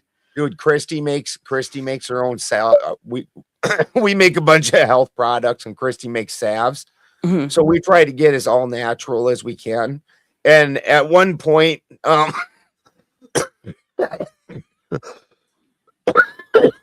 it was the cocoa butter, and we found a source that was giving us the raw, not adulterated at all cocoa butter, but it had like a yellowish tinge to it. Was it the Shea? Anyways, the other version was completely white. We got nothing but complaints about the more natural version because it gave it a yellowish tinge, and people are like, "Oh, I don't like that." People are so weird. Do you know what chemical that they use to make the meat stay more red and pink? I think it's an ammonia base, is it not? Yeah. Yeah, I was right. Yeah. And the shrimp in, like, say, Indonesia and other places are grown in the gutters. So everybody, you're getting farmed. Guess where it's coming from? And it's grown in gutters, and they use bleach. Not that there's actually a brand of hot dogs that does it. That they're red, and when you cook them in water, that red dye bleeds out to where it makes the water red. Ew. And it's disgusting. Lips and assholes. That's what John Candy said. Mm-hmm. Anybody remember that movie, The Great Outdoors? Or chopped up peppers. You okay, Ben? Man, I don't eat meat at all, and if I ate meat, that would so never be it. Ugh. Hot dogs are so nasty. Well, They that's are. something. I don't eat those. If you notice, when you go to the grocery store and you get a package of chicken, and you cook that chicken, that breast size shrinks way down because they inject it with so much water. But if you go to an actual farm and unalive the chicken yourself, process the chicken yourself, and cook the chicken yourself, you're not nearly losing the amount of weight that you are in the grocery store. True. Yeah, this all just brings up to all your food that you can possibly get should be locally sourced. Know your source, your meat. And the fact is, you get cheaper, better quality meat if you go. You can find farmers that you can buy meat out of, or you can get into little cooperatives where you split a cow because most people can't get a cow. So like sometimes you split like a quarter cow with 4 people, and fucking. This is the future, because the fact is we're seeing the breakdown of the fucking our supply chains, and so the answer to the fixing the breakdown is quit surviving off long distance supply chains, start eating local food, enabling these local people to bring you up and fucking bring them up, so when there's a problem, it doesn't affect you. This is how people got through the Great Depression. Like, everybody was broke. They don't talk about this, but in the early 1900s, 90% of American food that Americans ate was grown on their own land. What the fuck did we do? We gave all of our fucking food, the most primary thing, all of our responsibilities to that, we gave to somebody else. And it was cool for a little while. They were given good products and shelf stable good products. And then it got to be money. And these became the bigger ones became corporations, and everything became about the buck. And now it's nothing but preservatives in your food. And if your food is even food at all. It's not food. It's not. The outside edges of the grocery store is the only place that any food exists. Them center aisles, they're garbage. You know, I'm not allowed to have conventional wheat anymore because of that double spike protein on it, Ben. Yeah. Well, the original, so the wheat's been fucked with the most. So the original wheat, like if you get an ancient grain like an einkorn, I'm sure that you can eat that just fine. That's what I'm eating now. Yeah. But the first wheats were altered in order to give them that heavier gluten. And it's not the gluten people have problems with so much, but it is part of it because it's not natural for it to have that much gluten. But the gluten, if people don't know, is the part of it that makes the dough stretchy and stick together and fluffy and rise. And fluffy and all that. Yeah. That's the gluten. Finally, somebody tells me what fucking gluten is. Yeah, it's the glue. I would have It's told the you if you glue. asked me. Well, when you're looking at the seed in and of itself, you've got the hard outside. When you crack the hard outside, there's like a white pasty stuff in there. And then inside of that in the very center is what they call the germ, and that is the actual life. And so what that gluten is the food for the germ.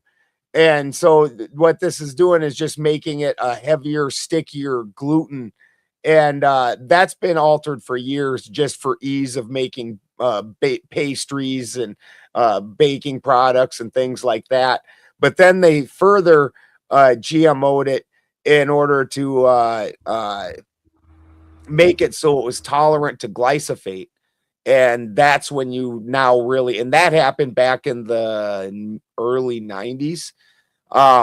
So now we're seeing the byproducts of that, the generational problems that are developed. You see a lot of young kids. Christy, one of her sons, could not have any wheat or anything like that because of it.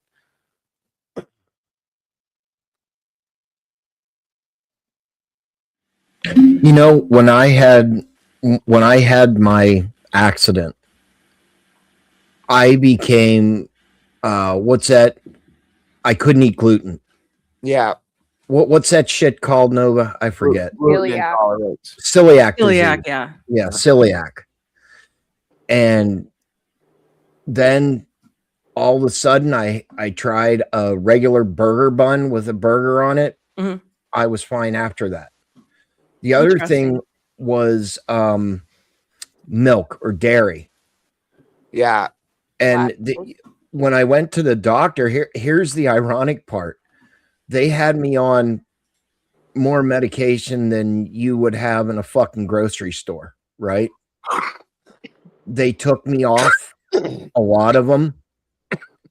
And I think it was, I can't swear to it, but I think it was a lot of the medication that I was on. Fucking up your system. Probably was, yeah. Couldn't digest shit on all that stuff. Oh, it See, and the problem, and see, milk is another trick that most people don't know. The milk that everybody's having trouble digesting, actually, most people aren't lactose intolerant. Most people are A1 protein intolerant. And so what you have, again, this is the commercialization. Commercial cows are like your Holsteins, and Holsteins put out like 8 gallons of milking, which is fucking insane. Wow. Now my milk cows put out like 1.5 gallons of milking, but they give out A2 milk. And A2, if you have an A2 protein, that's basically what people kept as a yard cow through historically. So we're very suited to having that in our system. Now the A1 cow, nobody's fucking trying to run around milking a 2,000 pound cow.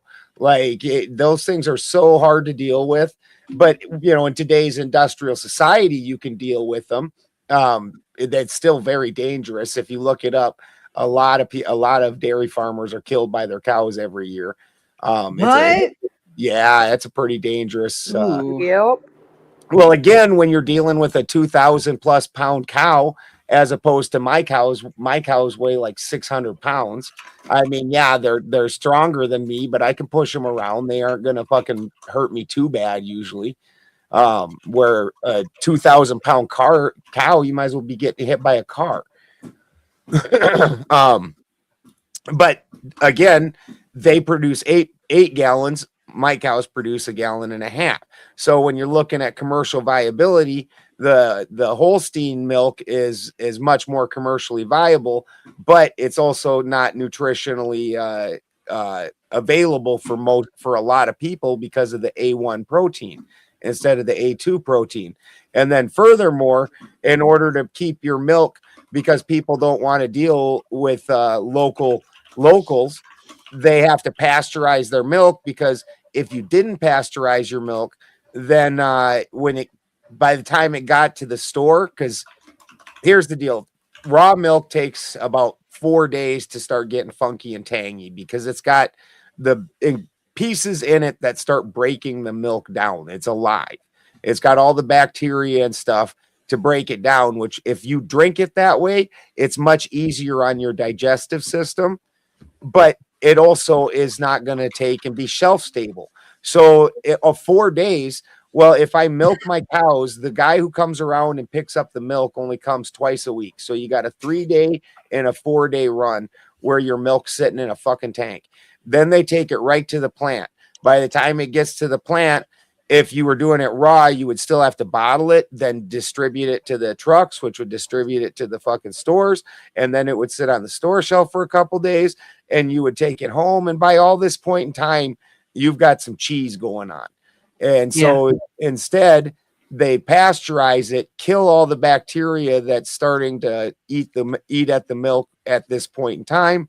And now it's shelf stable for weeks. But not very good for you. You know, I make my own fermented mayo. Nice. I make all kinds of stuff, honestly. Just a small point. There are ethnicities where they did not basically didn't have cows. For example, Polynesians. Yeah. Parts of Asia where they didn't domesticate cattle like that. Like they had domesticated cattle, but a lot of them weren't milking them. They were just using them for a workforce, like tilling fields and stuff, or meat. And in those cultures, like they don't have that adaptation to continue to process milk after infancy.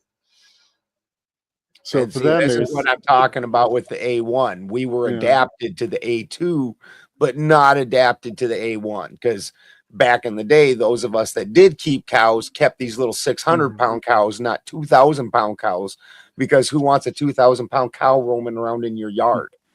Not me.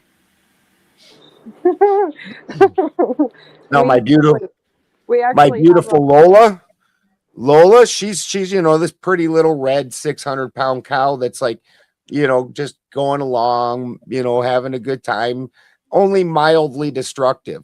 And then I have bulls running around. Fucking who wants a 3,000-pound or 2,500-pound bull fucking tearing you up? We actually have a neighbor of my father-in-law's that has his cows in his front yard. Yep. Free mowing right there. Yep. But cows can easily kill you. They're ornery, and especially when they're being corralled into milking, they get so fussy. Yep. They step on you and you're done. They can ram their head into you and shove you into a cattle gate and you're done.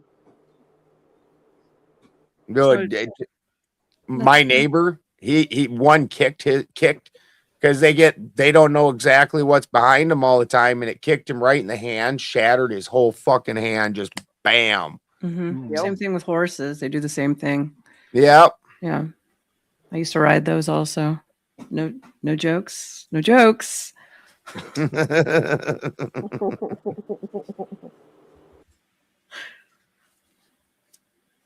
They'll bite you. They'll kick you if you don't see you. Oh yeah. All right, guys, start finding another subject. You're slowing down. That's what he said. I know, right? Or she. But yeah, at this point, and the reason that this is always kind of a flat subject is because then also nobody really wants to change the way they eat. People like throwing in things in the microwave. People like the 5-minute meals. That's People true. like the full belly. And the fact is they make those foods, they have chemically engineered them to have a taste that natural foods do not. And you become dependent on it.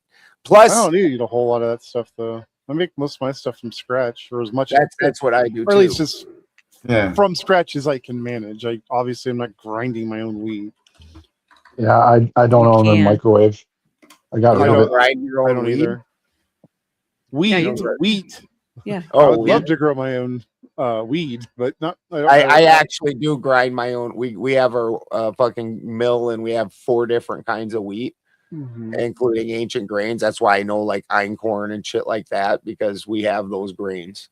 If I ever get back to beer brewing, I might just start doing my own grain grinding, because it'll make sense at that point to have the equipment for it. Dude, when I get back on track and we're making money again, fucking, because we just went through just a giant collapse over here, and things are just, oh dude, horrible. Like all the fucking shops downtown in every city is just dead. Like it's so bad over here. And it's starting to look up now. But fucking when we get some more money, I want to get Christy the double lot. There's a grinder, fucking so nice grinder. It's a layman's and it's a double lot, which means that it grinds the grain down to fine enough powder to make things like fucking phyllo dough and shit. Mm-hmm. Yeah. Oh, nice. Yeah.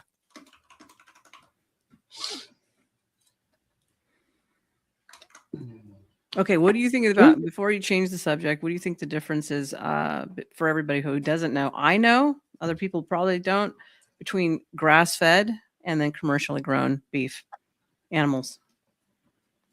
Are you want me to not Yes. call in on this, or you want Yeah, me no, to I want you to. No, I want you to. Yeah, most the commercially grown animals are typically going to be fed Grain. you're gonna have grains, alfalfa, and silage are your three primary nutrients, and each one's going to be horribly nitrogen heavy, which is part of why they're so methane heavy. On your grass fed, it doesn't do that, but it also bulks them up way faster. You'll see a lot of farmers now will let them do grazing, and then at the end they'll do grain finishing, and in order to bulk them up at the end. But your best quality cow by far is your grass-fed cow. So if it's going to have that real good marbled fat, what you need to do is buy the type of meat that gets that marbled fat, and that's not usually commercially available. That's not the ones most people get. But like if you look like at a Wagyu or a Belted Galloway or a Dexter, these naturally off of grass, actually off of fucking like scrubs and everything, and grass fed, these cows have a natural marbling to them. But the heritage cows like that take between 2.5 to 3 years to get up to weight for slaughter. Correct. And your other cows, you can start pushing them in at a year and a half. They're going to make weight. But as far as what about nutritional wise, like I know grass-fed has far greater omega-3 versus just omega-6s, which omega-6 in people's diet, like say vegetable oil, that's what kills your arteries and kills your ass. So yeah, so all the cholesterol issues gets redistributed to you what you eat, because you are what you eat. Yeah, one, it's interesting because even in their manure, so when you get part of the reason that most people think of cow manure as hot is because they're getting fed in alfalfa, which you can smell the nitrogen in alfalfa. Oh, really? Then, oh yeah, you can smell it. Alfalfa's rough smelling, and then seed grains, you're getting this super heavy nitrogen load in it. Where if you're just getting it grass fed, and forage fed, their manure will break down within months, and it'll be bioavailable for plants. And it's one of those very interesting things is where you start seeing things become not bioavailable, and how much that coordinates with how much it's not bioavailable for a human either. Well, there we go. Stick to grass fed. I have a strange question, local Ben. Farmers. Yeah. So we use manure for like plants and such, like you just said. Yep. But like when you have those problems, generally you have E. coli. How come the plants don't get E. coli or some shit or anything like that? Why don't we have those problems? Well, plants don't have their own stomach biome. And so then when you're looking at for plants, the dirt in and of itself becomes the biome. So they don't necessarily get E. coli, but there's beneficial and then predatory microbes. And there's a few other different things. I don't want to get into the fucking soil biology of it. But there's some other things you got to watch out for that will end up taking over the area. And honestly, this is where you start learning about balance when you really get into this like soil biology and stuff, because actually you do want some of those predatory microbes around because it cleans off the roots and stuff and keeps them so they don't get plaqued up. But you don't want them to start overtaking an area and becoming abundant. So you kind of want to keep this interesting little balance in it. But the answer to that is just because the plant in and of itself doesn't have an internal stomach. It's got the microbes in the soil break down the nutrients and make it bioavailable for the plant. So the soil is actually your stomach of the plant in and of itself.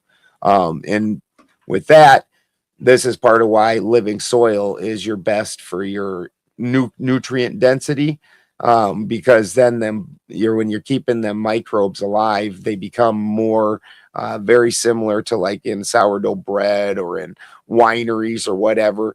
It's the complexity of the mother, and that's a fungi, which is actually what's a lot of what's in there when we're talking about your soil microbes. What you have is a bacteria and a fungi, and you have to actually keep a ratio of that. And actually, if you have healthy soil, the bacteria to fungi ratio is what's setting the pH of your soil.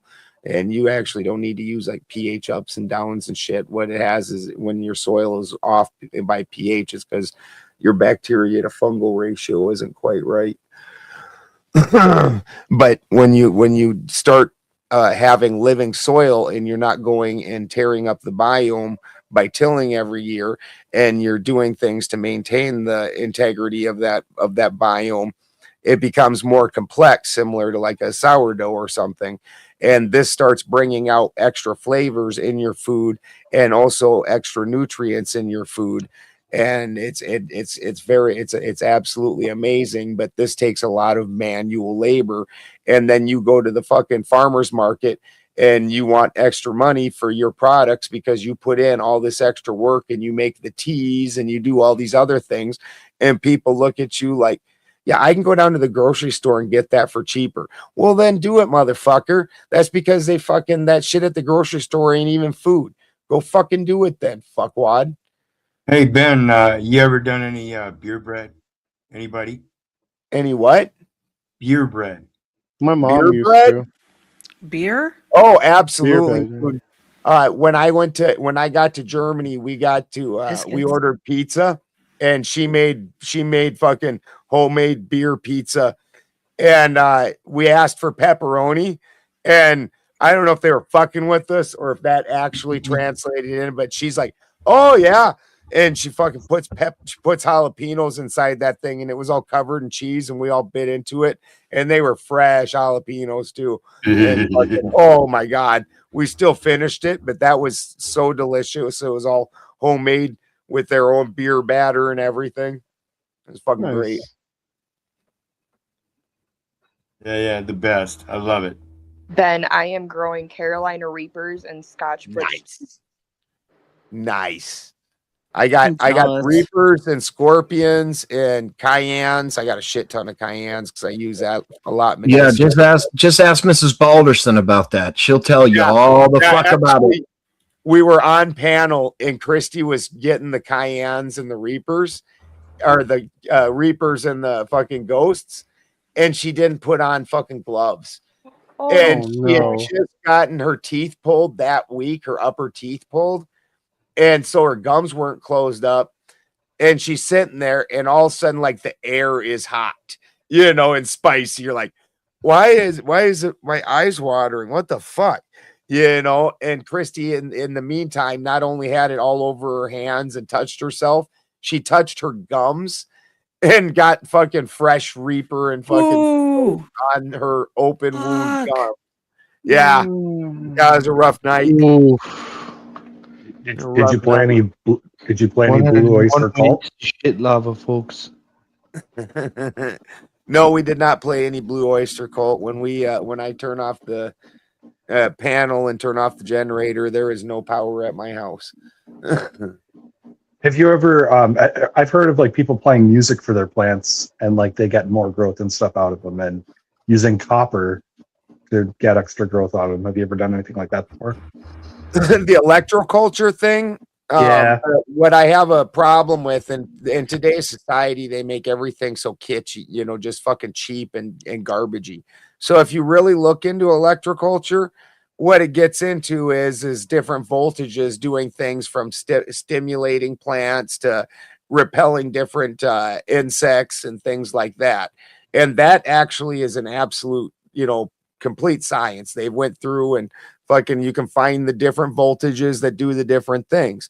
So when they were putting the copper in the ground, if you find with the original experiments for this, you'll see that they were running that shit way above, like they had a church steeple, and this thing was way taller than that.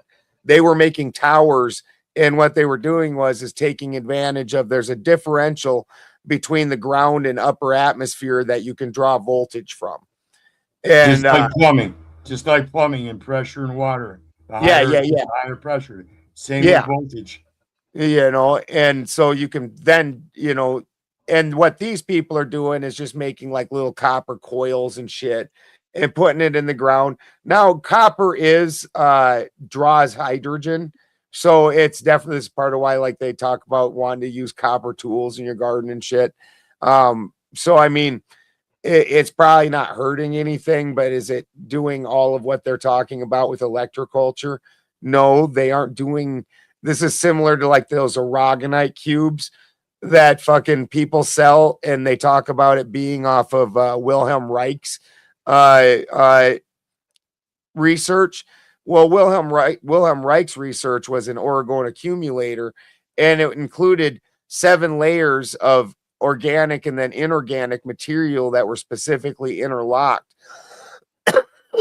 And this was doing things with the different energies. These little things are just little trinkets you put on your fucking desk and shit. It's not like the original science. They just tag the name on it.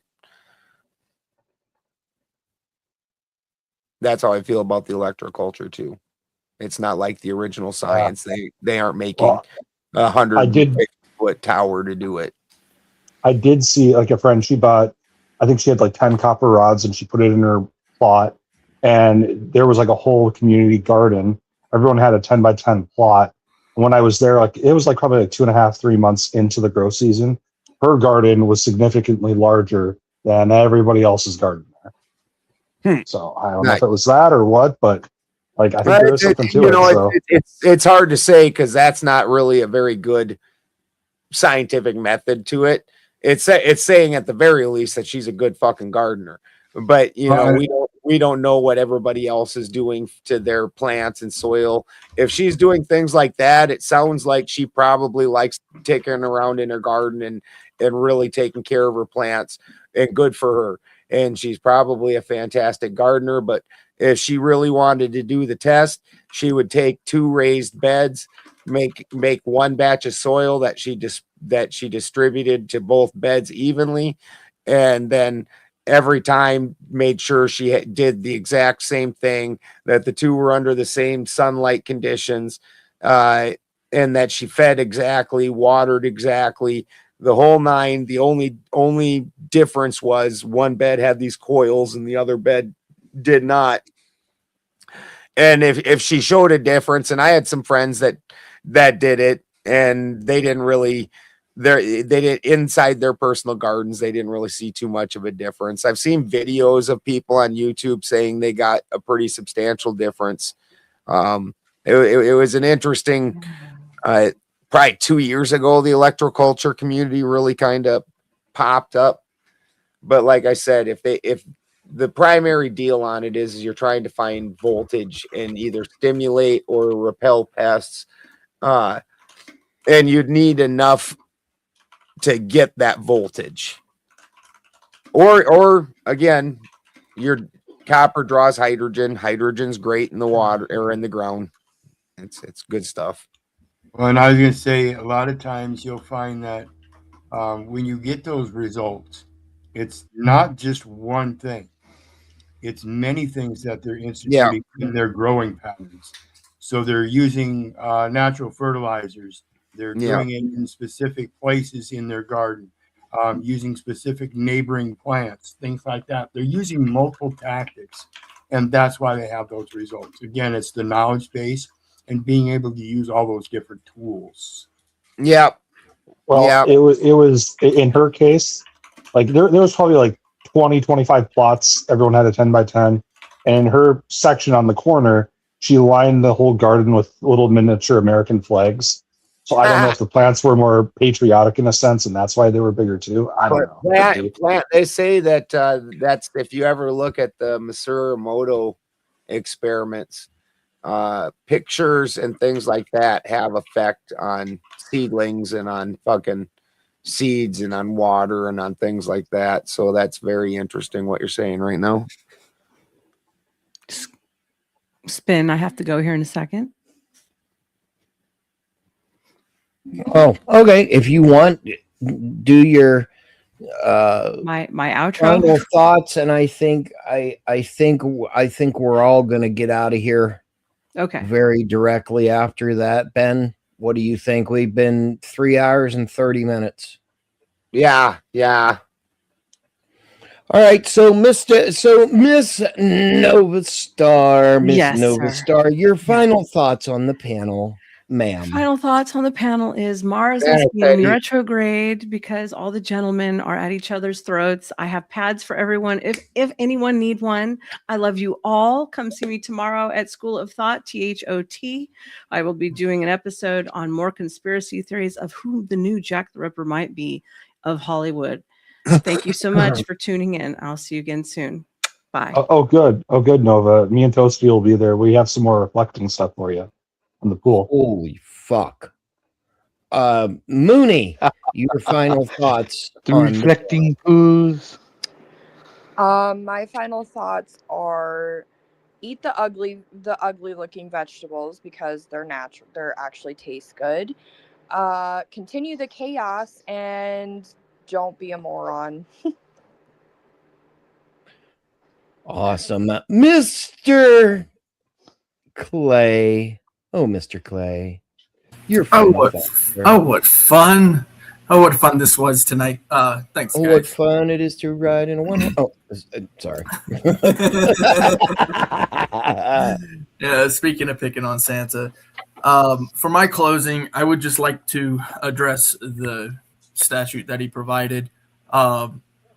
There are exceptions for certain misdemeanors, and being as we were talking about a specific subject that day, public nuisance is not one of those exceptions.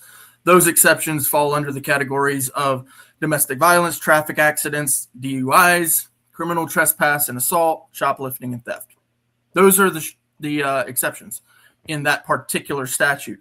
Now, if you actually go to the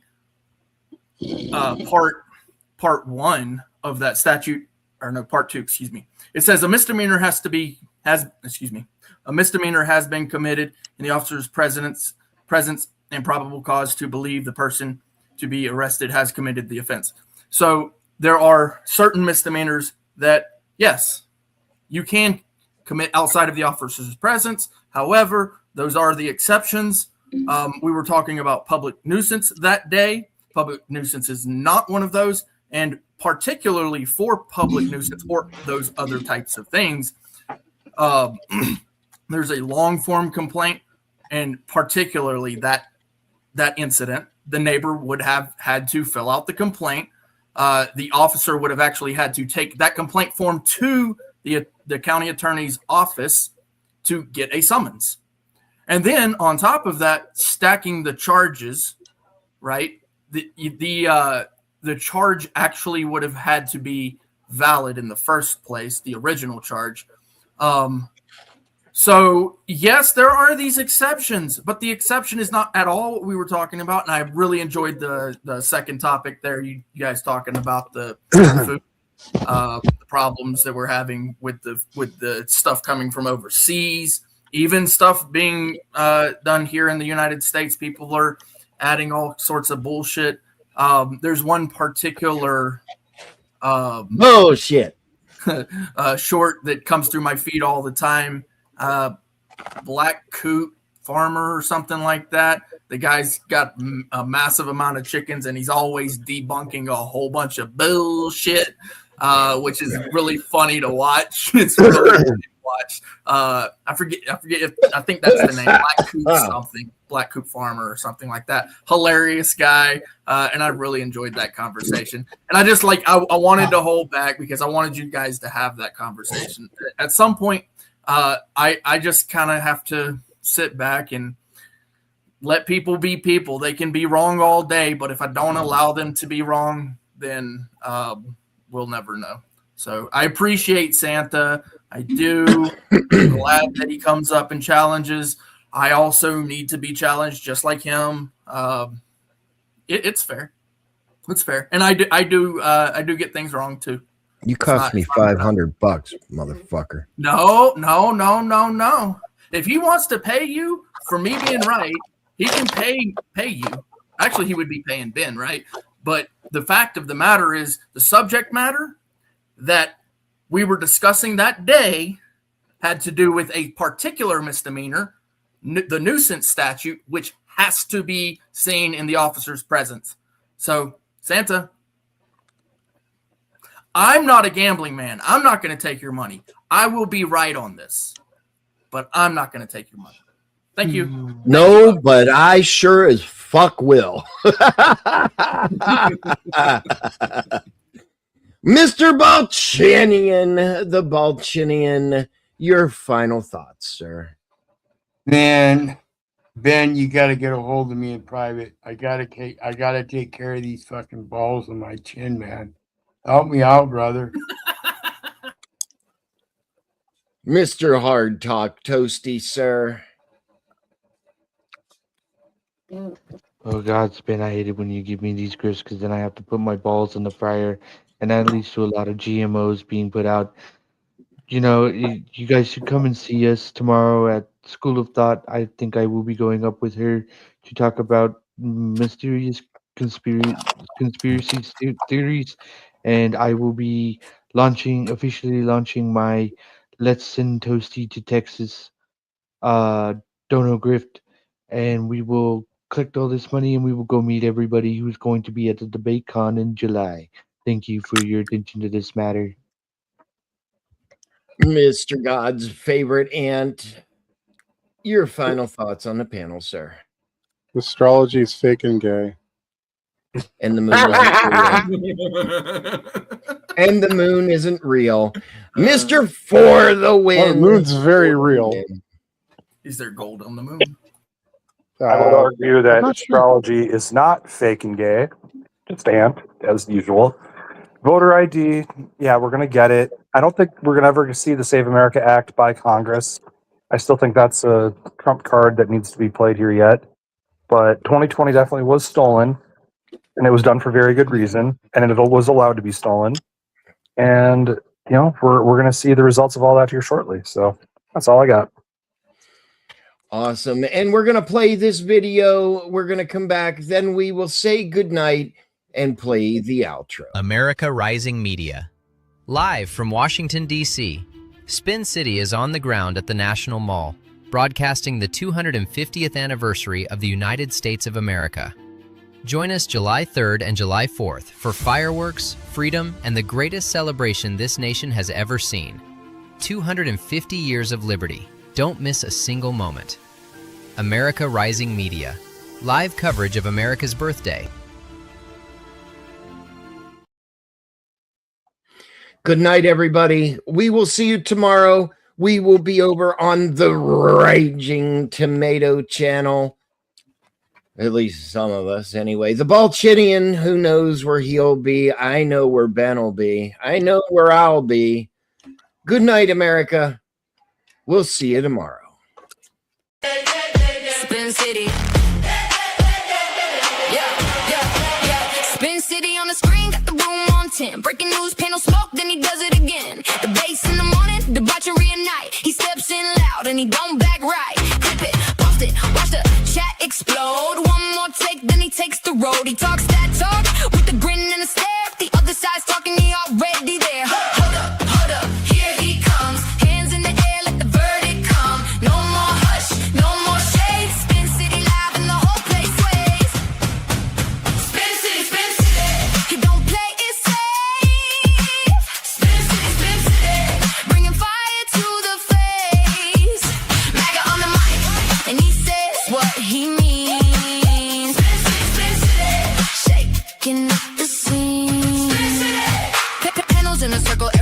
wants a turn. He leans in hard, let the hot takes burn. Protest on the ticker, riot in the thread. He talks over the chaos with a raised up head. Yell a little louder, make the point land clean. Cut through the noise like a headline machine. If they come for the room, he comes right back. One more flash and the whole beat snaps. Hold up, here he comes. Hands in the air, let the verdict come. No more hush, no more shade. Spin City live and the whole place sways. Spin City, Spin City. He don't play it safe. Spin City, Spin City. Bringing fire to the face. Maga on the mic, and he says what he means. Spin City, Spin City. Shaking up the scene. Spin City. When the mics get hot and the comments fly, he laughs at the noise and he